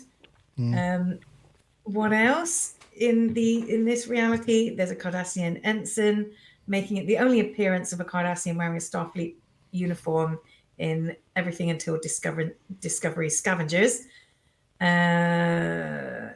Obviously, this suggests that the Bajorans and the Cardassians have kind of reversed their roles in terms of what we know in our universe. And then the final bit is that Deanna says that they're married and have 2 children, but the quarters they're in show no sign that they're like a family of 4 because it's the same quarters, right, with one little bedroom. Yeah, that's a fair point. And there's no sign of a cot or anything. No. A few of you said exit stage left, but isn't technically correct because when you exit left, it's exit stage right because it's opposite the way you think. Oh, I was making a joke. But I won't catch you out on that. You got the point. Yeah, and it's not the only episode you see it, but basically when they're finished their scene, they're turning left to walk off the set. And obviously they should turn right and go into the set until the doors close, but it's not even the only episode it happens. They walk left and walk straight into where the view screen should be, because that's how you exit the set. And it just did it was so silly, and I was like, again, really? Oh, sorry, the other one was, it was obviously the Bajorans, Telosians, they're the brain ones from the cage. Yeah. And Organians, they were from TOS as well. I forget the episode. And what's the Data Dongians? That's just a good time for all involved. Oh, I see. Gee, you answered the question, right? Yeah. And Data. Oh, yeah. And Data gets all his questions, right, but ends up in last place. Someone's feeling salty about their place. You think you answered them all right, but you didn't. I told you why. No. Check in the chat. He wants to read. No, I have checked it, and you're 100% right. But I didn't mean to give that answer. I meant to give the answer that was the correct answer. So I'm angry with myself. I'm angry. But yeah, that's why I firmly believe that I had every single one right. But did I just get that one wrong? No, this one's right. No, you got it right. We've got 1, 2, 3, 4, 5, 6 correct answers, I believe. Bajorans. And the beard. And the beard. What did he get? Oh, yes. He answered A as well. Another good one for a guess for the beard. Who's on the thing? Everyone, is it? So, left. Rusev walks towards camera. I'll do. I don't think Chris answered the bonus. So yeah. Did Tired Time Lord answer? No, he's still not come back from dinner time. Okay, so we can take Tired Time Lord off then. There's no work this week. Okay. No work. There's no Wookiee. No. Oh, Wookiee-less. sorry. I can't do it and sigh at the same time. Gong. Right, I'm spinning the wheel. Do-dip, dip, dip, do-do-dip, do-dip, dip, dip, do-do-dip. I don't believe it. Hey! Stu didn't even answer. He's Stu. I didn't. Yeah, he didn't even answer it, and he still got the 10 points. Okay, who's that? I said it was all right. Well, no, he did put A, but he didn't. I don't think he put. He didn't, yeah, I thought he didn't answer the bonus. We're gonna You have put to. him We're on gonna have to anyway. have a re. Sorry, Some Stu. deal. We have to have a respin, a bonus respin. It's Mazza. Well done, Maz. Mazam moves. Mazza McBobbies. Mazamet Moopsie. Mazza McMoopsie. Yeah, there you go. Yeah. There's an extra I did spin. Moopsie earlier, but seeing as Sean's here now. Is an extra spin for your birthday, wasn't it? That's what it was. An extra spin for your birthday. Right, we've got the final act going on now. We're at the final act. Final 15 minutes. Here we go. Act 5. We did have a Star Wars reference with C-3PO or R2-D2 or whatever it was earlier. That's but R2-D2. Oh, okay. Thank you for solidifying the Star Wars reference. Yeah. Okay. That thing smells like a condom, so it's not great. How many condoms have you worn on your head?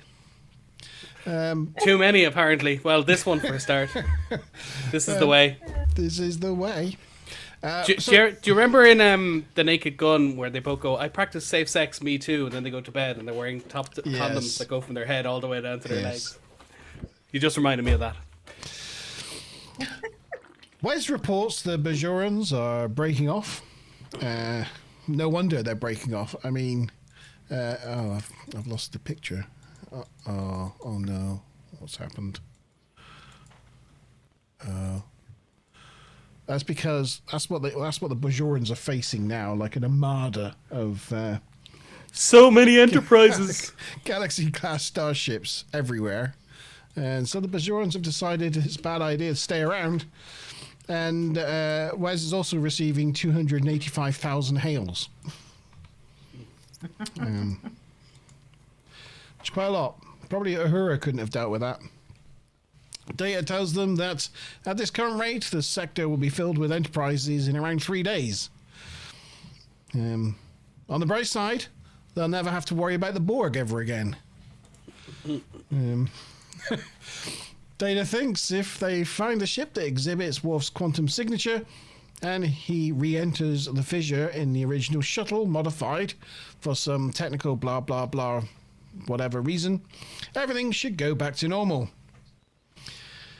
Riker hails the now 300,000 enterprises and asks if anyone matches with this signature, and eventually our good old Enterprise from our universe responds and agrees to send the shuttle Curie over.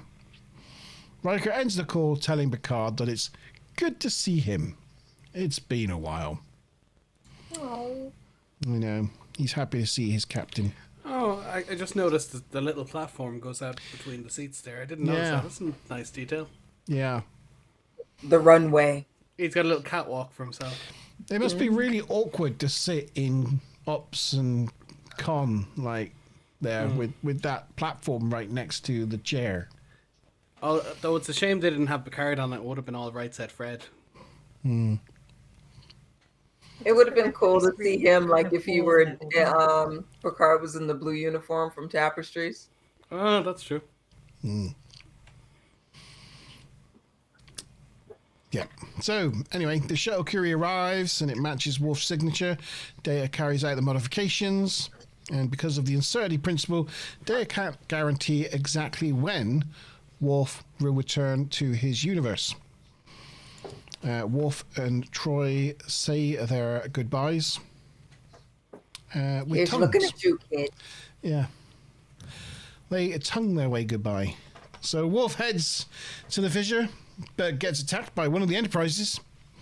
Riker hails them and a disheveled Riker tells them they're not going back. The Borg are everywhere, and they will be finished. Can I just interlude at this point? Yep. Or interject, I should say. Interlude.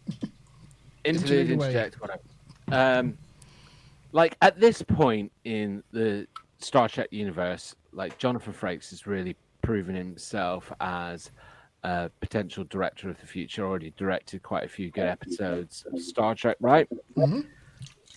But I definitely think his head is far too in the directing role and has kind of forgotten like the acting role at this point, because this scene where he's doing this is just like terrible acting. Now, maybe someone can jog my memory exactly where I know this from. It could be from a Star Trek night or something else. But I do remember seeing behind the scenes footage of him with that beard when they were recording the episode, going like, oh yeah, I'm from the alternate universe where the Borg are about to take everything over, hence the beard. And they're doing some behind the scenes footage of this that I saw in some documentary back in the 90s. I don't remember. And everyone else is drawing a blank, so nobody else remembers I it. don't But remember it. he was being filmed by a documentary crew Like a while he was doing behind-the-scenes that thing. scene. Yeah, and it was used in something I saw in the 90s. I have a feeling it probably was Star Trek 9. Yeah, definitely like head not in the game, you know, because I'm not saying he's a bad Yeah. actor, but like this, you know, the reason why I wanted to come on the stream tonight is like this is one of my favorite episodes, probably definitely up there in my top 5. And you know, rewatching it this week, it just when I got to this scene, I was just like, OMG, that was some terrible ass acting. He himself says he's a terrible actor, which is why he likes to be behind the camera. Yeah, well, I mean, let's be fair, like he's not the best, no. It's that kind of thinking that got us Thunderbirds. He wasn't even that keen on being in Picard and reprising the role, because he said, you know, he's too old, he can't act. Why would anybody want to see him? But he was one of the best bits. So it just goes to show, innit? If you got the right material, it doesn't really matter. Yeah, well, I mean, a lot of, let's say, famous actors, for example, we'll go with Al Pacino. Al Pacino, in every film he's in, plays Al Pacino. He's not actually a good all great actor. actors do that, don't they? Though, I mean, if you know, and Sean Connery and Harrison Ford and yeah, God, who? I mean, Gerard Butler. Anthony Hopkins. They're all just playing themselves. So I mean, it's just that I don't know if there's any real thing as a good actor. I think some people just play themselves and people like it. I love Michael Caine. Michael Caine is always playing Michael Caine. Sean Connery's brilliant Always. though, isn't he? Because he's like, "Hi, I'm a British secret agent," and then he's like, Yes. "Hi, I'm a Spanish Spanish sailor. I'm a Spanish sailor who's immortal." I'm Spanish conquistador. Yeah, I'm a Russian submarine I'm a captain. Russian Yes. submarine Yeah, captain. but oh no, he didn't try to attempt to do a Russian accent. That was Harrison Ford, wasn't it? It's just Li- as brilliant as Liam- it is. It's just the same no matter what. Liam Neeson, every role he plays, he's somehow Chris an American. says Clint Eastwood, Yeah, and sure. Ruth says Arnie. Yeah. That's why I hate Liam to say Neeson. this. Everything he's in, he's just playing Liam Neeson. He Yeah. just has that northern, vaguely threatening kind of, what do you call it? Not paralegal, para-terrorist organization kind of veiled threat voice, and that's all he ever does. Yeah. Has I a whole mean, career doing it. It's the exact same thing that I hate to say this, like almost kills me to say it, but several years ago I came to the realization that actually Tom Cruise is actually quite a good actor, because he's quite dynamic. He's one of those people that you basically definitely see him different in lots of different roles that he plays. Jim Carrey, I would say. Robin Williams. Yeah. They're both good at changing things. There's the absolute Christian loads, Bale is yeah. fantastic. Yeah. But there's a lot of Christian people, like you Bale. said, who just play themselves. amazing. The changes Christian Bale goes through from one role to the next is just incredible. Actually, the best one is probably Daniel Day-Lewis. Oh yeah, Daniel Day-Lewis. He's completely unrecognizable from one role to another. Leonardo DiCaprio tries to do the Daniel Day-Lewis thing, but you're very much aware you're watching Leonardo DiCaprio. And what's he called? The guy that plays McCoy in Star Trek, the 2009. Oh, Carl Urban. Yeah. Yeah, He's pretty good. Yeah. And you know Vincent D'Onofrio? Really butcher. He played the Daredevil, or sorry, he played the Kingpin in the Daredevil series. He was Private Pyle in what's that war movie? He was Full Metal Jacket. He was the Edgar suit in Men in Black. Yeah, he's a chameleon. You've seen him in loads of things and you never recognize because he changes himself so much from role to role you can't actually tell. But you've seen him in 20 films, you just don't know it. Yeah. He's great. That's what Keith Urban's like. Yeah, he's brilliant too. Like he looked just like DeForest Kelly. Apparently, Leonard Nimoy saw him doing his DeForest Kelly stick, and he'd actually burst down in tears because it was that good. He like felt like DeForest was there. Carl in Urban. the moment. Sweet. Carl Urban, yeah. Yeah. He sounds like his name. Every time I hear his name, I know he's an actor, but he sounds like a country music singer. It's Carl Urban. Heath Ledger. Yeah, Yes. Watch him in Dread. Watch him in the Star Trek Kelvinverse films. Watch him in anything you like. He's always brilliant. Okay. Where was I? what was I talking about? Oh, we went way off it. Yeah, sorry. We were talking about his acting in this scene as the Borg thing. Yeah. So yes, the dishevelled Riker doesn't want to go back to the Borg-infested universe that he came from. So this universe, Riker opens fire on the bad Enterprise. He didn't mean to, but unfortunately, he completely blew that Enterprise to smithereens because obviously it was damaged and whatnot from its many encounters from the Borg. Worf enters the fissure, and for a brief moment in time, Worf's world becomes very confusing, with many different Worfs doing various things in the shuttlecraft. And it emerges again, and he's unconscious, but he wakes up, he contacts the Enterprise and finds out that everything is fine. Picard asks him how the Batleth tournament went, and Worf finds his champion standing trophy has been restored. This time, on his way to his quarters, Worf tells Riker about his adventures and that he knows what he is planning because he's lived it. But Riker doesn't know what he's talking about. He enters his quarters somewhat trepidatiously, and Worf is surprised by no surprise pie. Only Troy, who's let herself in to feed Alexander's hissing beetle. Worf checks that she doesn't live here, and she confirms that she doesn't, a bit surprised by the question. She wishes him a happy birthday and tells him she put Riker off doing the surprise party because she knew Worf would probably want to be alone hitting his pain stick. No. Be alone hitting himself with a pain stick. But Worf tells her, actually, no, he doesn't want to be alone. Has she eaten yet? If not, would she like to join him for dinner? This takes Troy back a little bit, but she finds that she would love that.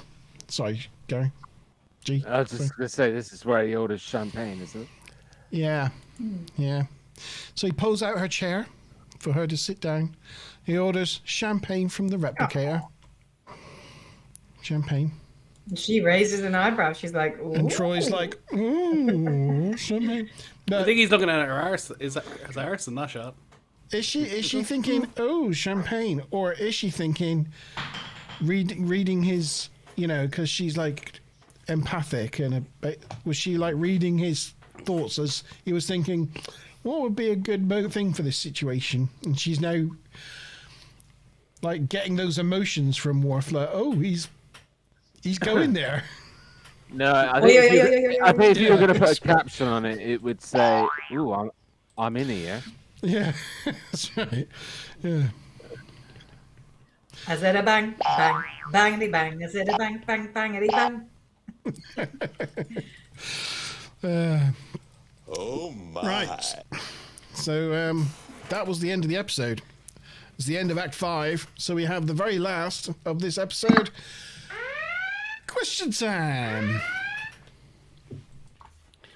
Okay, so the question is, the uncertainty principle Data mentions was coined by whom? A. Boyle, B. Faraday, C. Fermi, or D. Heisenberg? And the bonus question, and I apologize because this is an answer to the question, Discovery would be the first live-action show since the original series to finish without featuring what actor?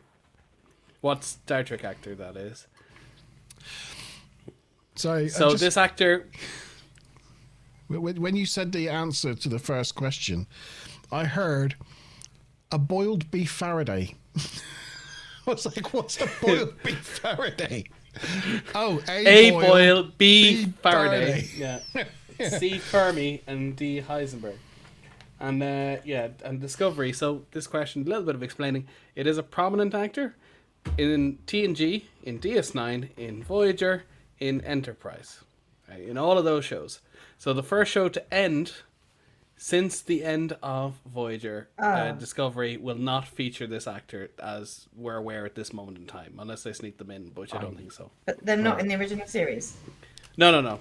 Oh, it's obvious. Oh. Oh, it's obvious. Yeah, it is when you think about it. Yeah. Yeah. I mean, it's not some obscure background actor. It's not more obvious than that. But like, there was loads of actors that were in Discovery. No. That one. Yeah, but which I'm saying actors that, were in all four so of the other things? he was in. I'm saying he now. TNG, DS9, and Voyager and Enterprise. Right. Yeah. And I did say actor, so there might be a small bit of a I've clue, just a little corrected bit. that there. Actor is a okay, so- gender neutral term these days. Well, I said the word he, but actor is in it may be more than one character, although that's loosely. No, Jeffrey Combs was. I'll just say now. He was up for the role of Riker and he didn't get it, but they didn't use him till DS9's episode Meridian, which is season 2, I think. But at one stage he was considered for Riker.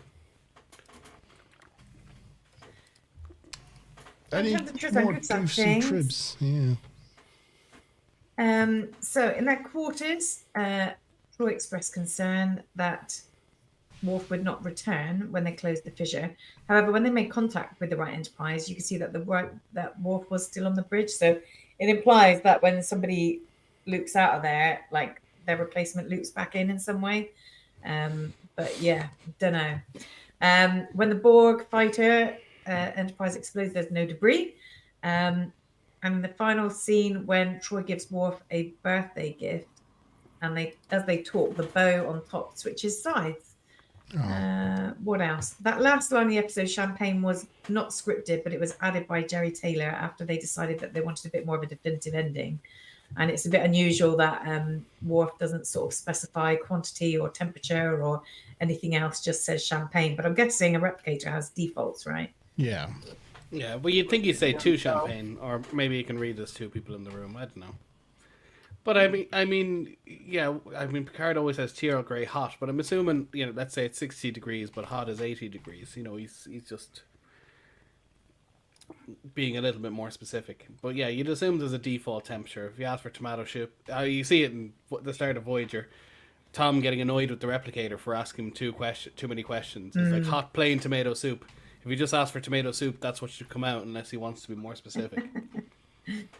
Yeah.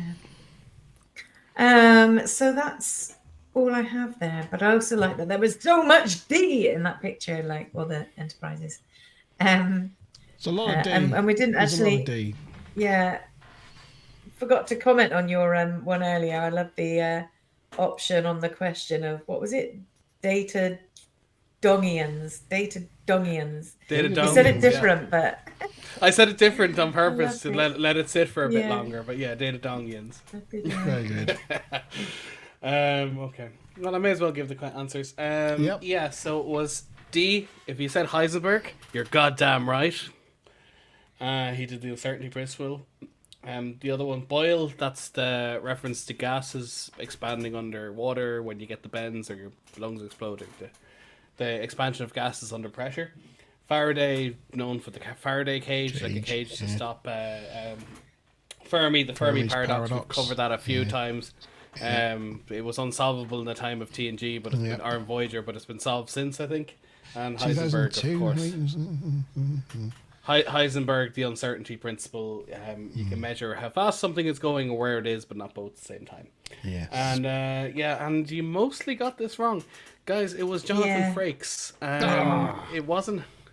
He obviously played Thomas Riker in Deep Space Nine. He was in the last episode of Enterprise, wasn't he? He was in the last episode of Enterprise. Yeah, which ties us nicely into next week's episode, Pegasus.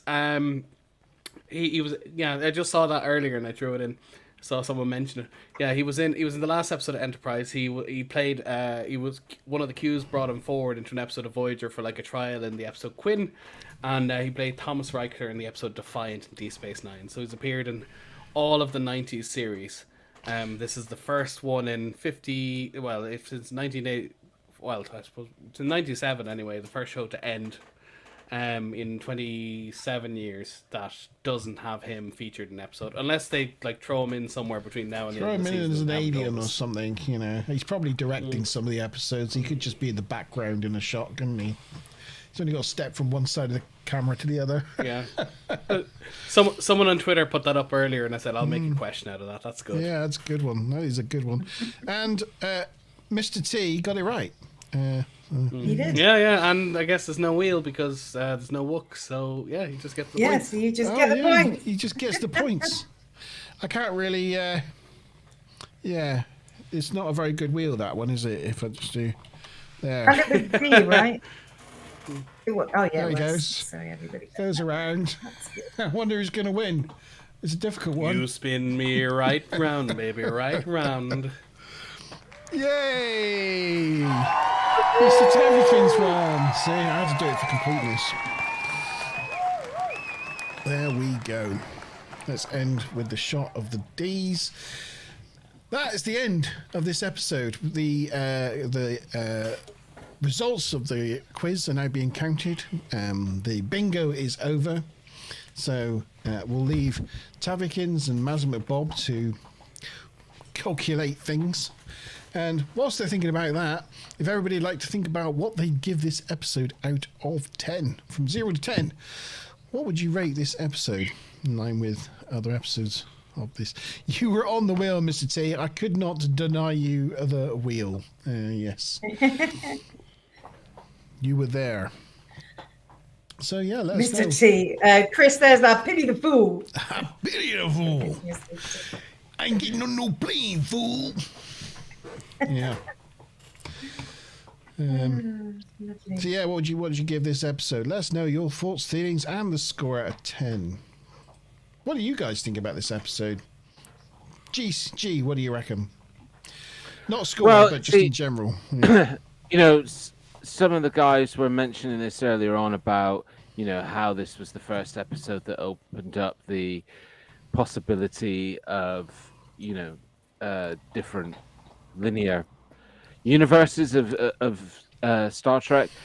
But what I love is that from a writing point of view, it was a very original concept. Like, no one's really done the same thing in terms of somebody moving through it. You know, us watching as the audience, watching it happening as it's happening. So I thought that was pretty cool. But it also opened up this concept of like anything that could happen has happened in some dimension and it's been lived out. And I just think that that's really fun to think about.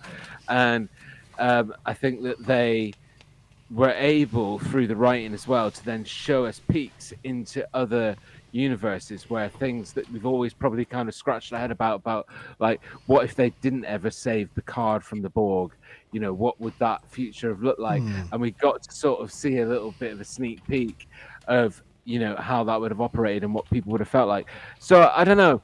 It was a very clever story writing. Do I think it's the best acted episode? Do I think it's the best special effects episode? No, I don't. But from a writing idea, I just think it's good. It's great. Yeah. There's a little bit of a reminder to me of the Voyager episode Non Sequitur, and that's the one where Kim has an alternative life. And what happens is basically hit something in space and it changed reality, and they like dumped him back on Earth, and he has to like go back in a shuttle or actually in a runabout and hit the same place using like a coin with directions on it in order to set the universe back the way it was. So and there's a little bit like this episode. I mean, not a million miles the same, but the idea that you throw a shuttle in and you hit something in space to reset the universe is pretty much the same conflict. But yeah, I liked it. It's a good episode.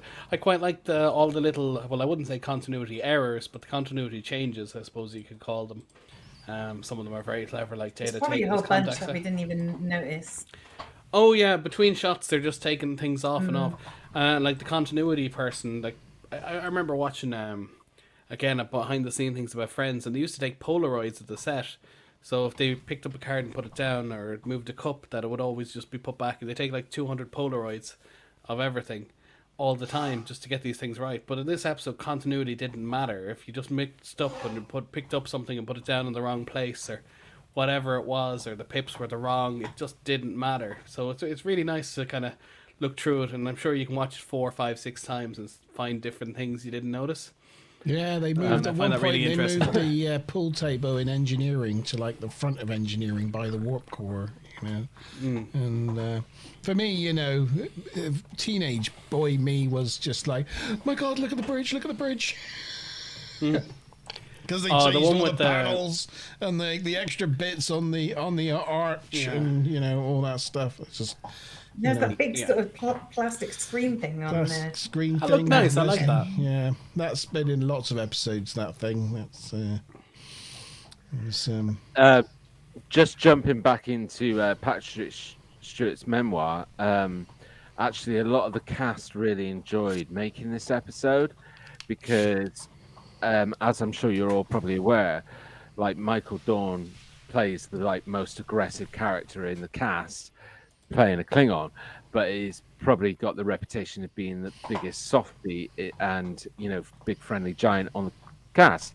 Yeah. So a lot of the cast really enjoyed him being center role and being able to explore the softer side of the character and like the relationship with Troy and just some slightly comical bits as well. So yeah, I think that's another element to that I think is nice about this episode. Get to see a soft side of Worf. And I do like, as I said earlier on, how it references like the Nth Degree with the Argus Array, Best of Both Worlds with Picard. Forgotten the name of the episode where Worf has his accident, and there's lots of different Second references. Life or something? Second Life, yeah. Ethics, no. And a lot of these episodes throughout sort of TNG's history, how it sort of calls back on them. So it's like a sort of perfect last season episode, isn't it? That it uses the sort of the rich history the crew have and their interrelationships now to like exploit that, and I think it's really good at that.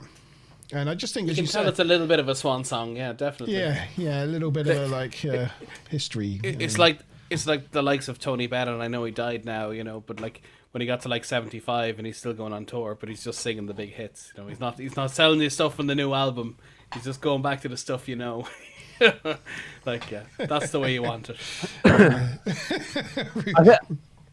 I think there's definitely two things that I remember from, if I was to try and pull back in my memory to when I very first watched this episode. Two things. The title. Straight away, when I heard the title, I thought this is going to be a good episode because it was a clever title, Parallels. Second thing, we already knew by this point that they were wrapping up and season 7 was the final season. Yeah. And I remember that I knew that this wasn't the last episode, but it started to give you that last episode pangs. So everything that you're just saying there, Monty, is exactly like what I can remember thinking or feeling when I was watching this episode for the very, very first time back in the day. The only thing I would criticize it on is it was all such a good build up, and there's just a little bit too much techno babble in the resolution. we've just got to adjust the harmonic frequency of the phase shift thing to, adjust the warp core to a different polarity, and it's like, oh, there we go, it's all fixed. That's the, reverse the polarity of the neutron flow. Yeah, it was just, it was one of those, like, not a very clever Brown and Braga resolution. actually I saw you used the did it. technical. No, you didn't. You're not supposed to know my references. Sorry, Mouse, go on. Just saying, Brown and Braga discussed the use of technobabble and felt that the explanation as to why he was shifting came off well, but then, when it was about returning him and the whole, we could scan the quantum fissure using a subspace differential pulse. He thought it just didn't really make any sense. That's right. But despite that, he thought that the rest of the episode worked so well, they kind of got away with it. I mean, it's one of the first times that I've actually gone as far as going like, and blah, blah, blah. They fixed it. Because I just couldn't be bothered to write all the technobabble out. Like, I can normally follow the technobabble, but yeah, that doesn't make any sense to me, really. No. Although I guess there was a field and they broadcast the opposite field. It definitely cancelled out. It definitely felt like the last quarter of the episode was very rushed through. Again, watching it back this week, that is definitely something that I came away feeling. In hindsight, it would have probably been good enough story to make it like a two-parter. I mean, it could have been. It really could have been a two-parter, because if you look at just like, just going back over my notes, if you just look at like maybe Act 1, right? We start off in his quarters with his birthday party, and he's a jolly good fellow and whatnot. We then go to the bridge and the Argos array. We then go to 10 forward with Worf meeting Troy, and her being his not Chad each, whatever it was. Sochim. And then we go to engineering, where they meet Data and they talk about what it's been doing. And then we go to sick bay because he's having dizzy spells and getting treated by the doc. And then we go back to Worf's quarters where he finds out he didn't win the tournament. But the number of scene changes and the number of people and the number of scenes in that act, I mean, it's just massive compared to a lot of acts. It just like just goes from one to another to another to another to another. Like a lot of times in Star Trek, like an act can be in like one or two, breaking up into one or two locations with one or two scenes. This one had like 10. It was just crazy. Each one was like a little story in its own right. Yeah. On IMDb, this episode gets 8.8, which is one of the highest scores I've seen on IMDb. Braga said he was careful to downplay the idea that all of this could have been like Worf going nuts, because they wanted to avoid similarities with frame of mind. I think somebody was saying, all the cast liked the relationship and the softer side, so all the cast except Frakes, who apparently commented that the Worf Troy idea was just absurd. And it makes great conventions. Of course they would. Real character development, I think it's ridiculous. Marina hated it too, apparently. She just thought it didn't make sense. It was just crap. And she's got on the record several times about it, as has Michael Dorn. He's like, he was ambivalent about it, but she was big into it. I mean, he gave her Jadzia like not so long after this, and that made a hell of a lot more sense. It was almost as if they planned it because she had this whole Klingon background. But it's like, Marina, this girly girl? Nah. It's not right. It never seemed right to me. They didn't seem right. Jadzia was perfect. People don't always get together because they are similar or have anything in common. No. Can you imagine? I honestly always thought that they only got together to spur on Diana and Riker getting back together. Oh yeah, like a love triangle. triangle. That's what it felt like to me. Is that it just like Riker seeing Diana with Worf kind of spurred and reminded him of his feelings, and then that spurred them on to get together, which actually I think ends up being resolved before they closed on TNG. Well, if there was an episode where they beamed down to a planet and like some local warlord wanted to like take take Deanna as a bride, and Worf had to fight for her or something, and they fell in love as a result. They could have built a whole story around that, and it could have go, okay, I can go with that. But the way they did it, not so much.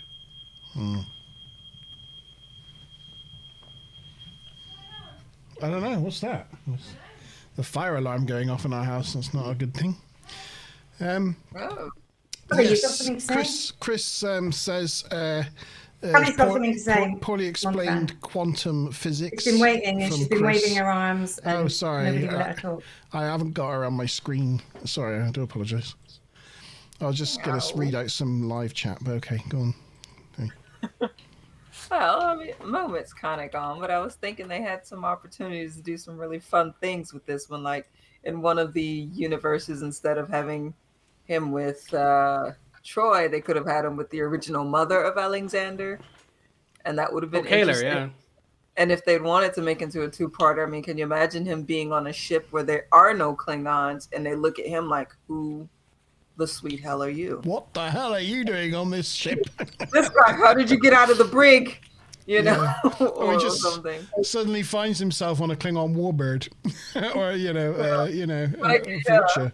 Or I guess that would be very close to that episode where in Deep Space Nine, the chief thought everyone was compromised, and he was the one who's ended up being yeah, the imposter or something. I forget. No, it's not called the imposter, but I know the one. Yeah. Or if he suddenly found himself on Deep Space Nine as a tactical officer. Why would Or I if he make that saw career move? or on any of the ships, seeing Picard in his blue shirt from Tapestry, I thought would have been awesome. Yeah. Yeah. Yeah, Chris said he thought it was poorly explained quantum physics. Basically, they say the soul is real. Yeah. But yes, he loves it anyway. So let's score the episode, shall we? Yes, scores are ready to go. Scores are ready. Let's do this thing. 3, 2, 1. Boing. 10, 10, 9, 9, 9. I will say that I had 9 here until such times as Ruth changed her mind and decided that, she was going to grow some and commit to the 10. And I thought, damn it, Ruth, you're right. I should commit. So I changed it to a 10. It is a 10. Yeah.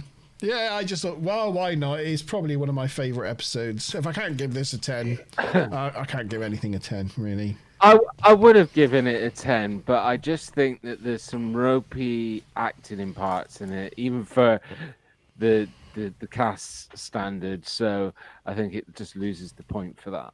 I was going to lose it a point for the technobabble resolution, but I thought, bollocks to it. I'll give it a 10 anyway. Oh, I probably need to bring up the spreadsheet, don't I?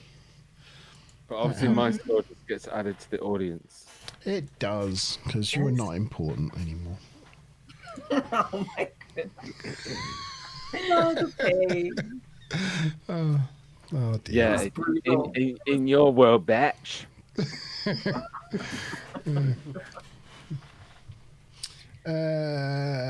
Parallels. Okay, so where's the sharing thing? Here's our sheet. So it was a 10 from me. It was a 10 from me. Maz. It was a 9 and a 9. and a 9 and an audience rating And a 9 of from the audience. It's an average of 9.4, so that rounds to a 9. 9. So, It's going to make it by far the best episode. Yeah! Wow, it's gone into the lead a little bit. Yeah. It deserves it. It deserves it. Love it. Well, that's head and shoulders above. Mind above the you, rest. saying that, there's a damn good episode coming up next as well. My thoughts Before we get exactly. onto that, can we do the scores for the quiz, please? Oh yeah. We Right. actually have 10 people scoring points this time, and we only have like 10 places. So if we get any more watchers, there might be sad people going away with 0-1. We'll have to go 12 at top no, or something. Have to, all, yeah. all 10 filled up this time. So numero uno position is Ruthels with 10 points. Oh, she Immensely extends her lead. And And people are guess who's cleaning up in second, still bingo. nipping at her heels, is Stuplum with 9 points. Dude.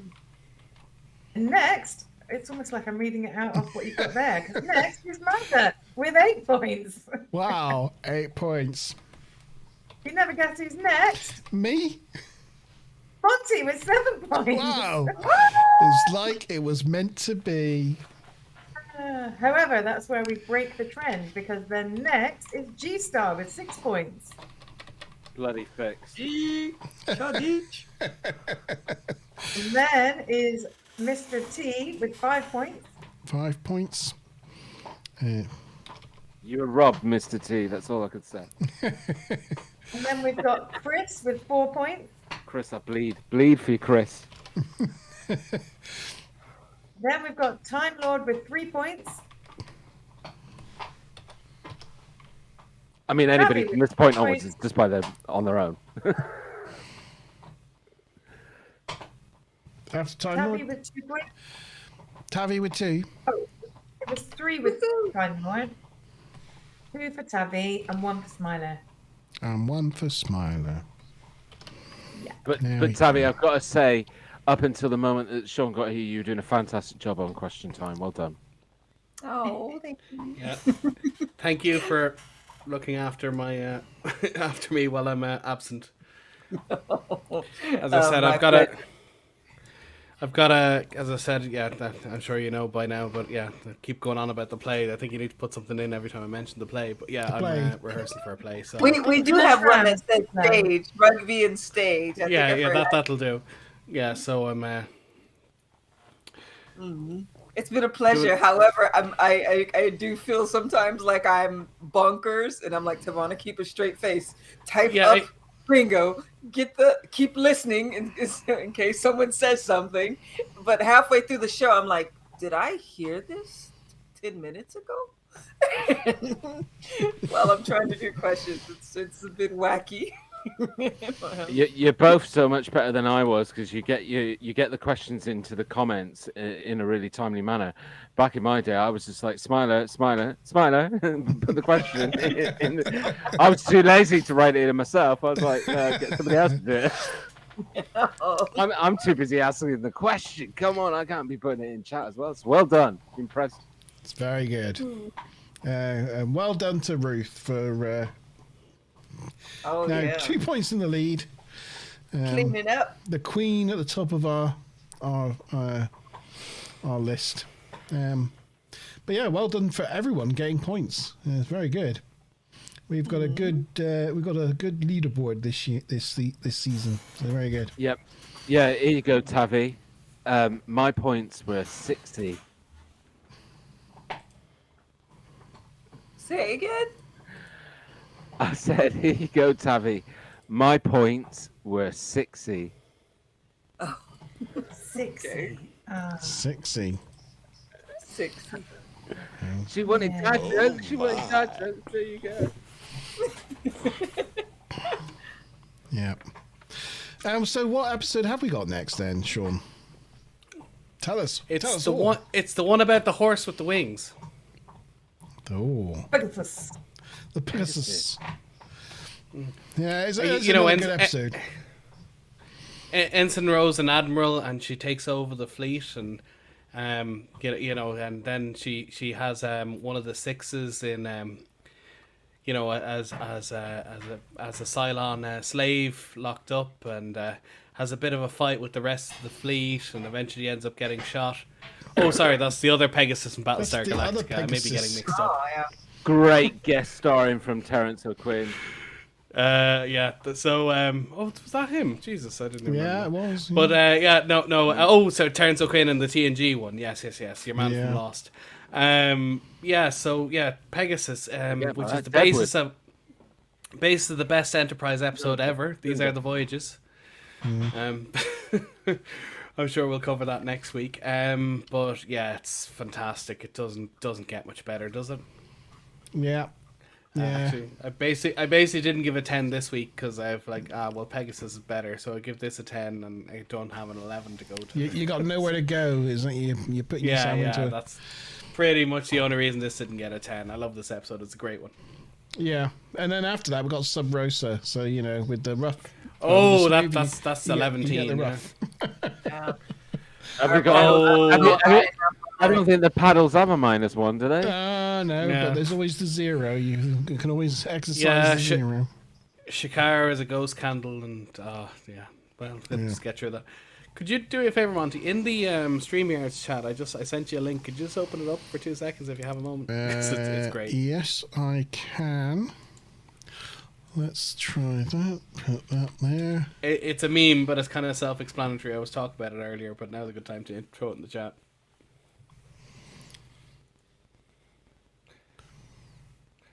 So my Nest doorbell automatically locks the door when it sees a face it doesn't recognize. Today it didn't recognize me, so I went to the app to investigate, and and it's down.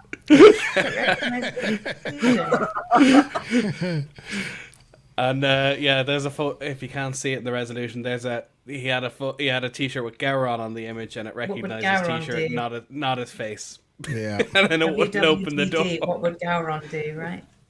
Yeah. Very, very correctly identified by the doorbell. Yeah, love it. You should focus on. Chris says the next episode is sad. Really? Yeah, it Go kind on, of is. hang on. A lot of people die in it, I suppose. Yeah. Well, I'm cool Yep. with that. Well, thank you everyone for joining us this evening.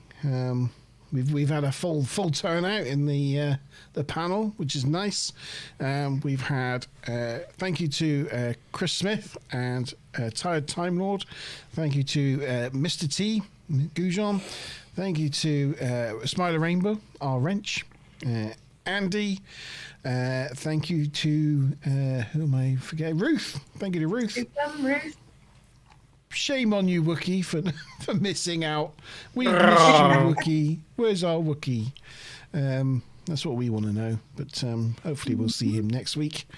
you make a sad Moopsie. Look, Oh, all sad depressed. Moopsies. Look, he's all depressed and missing down here. Moopsie. I don't think my Moopsie is sad. The Moopsies are missing the Wooks. Yes. Yeah, so thank you everyone for coming along and making the episode a great one. And yeah, it's been nice. It's been lovely having G back in the TNG review show. Hopefully it'll happen again. Yes.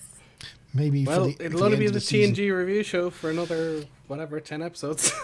Yeah. What was that? Was that episode 11? Was it? This is oh god, it's gone away from me now. Halfway through. Episode 11. Yeah, it's episode 11. So, we're not- so we have another we're not- 15. We're not so, yeah, quite okay. halfway through yet. Yeah, we've got another 15 to go yet. But there's not many. Not many to go. Yeah, and the last, it's all good things. A 2-parter or 3-part? No, 2-parter. Okay. Two-parter. Yeah. Yeah. Okay. Yeah. Okay. There's no other 2-parters now in the end of the season. So yeah, there's 14 just episodes. one Okay. to go. Yes. But yes, please, if you're watching this back and it's not live, please feel free to let us know what you think of this episode in the comments below. And if you are around, please feel free to join us next Wednesday at 8 o'clock UK time for another episode of Star Trek: The Next Generation. We'll see you there. Cheers.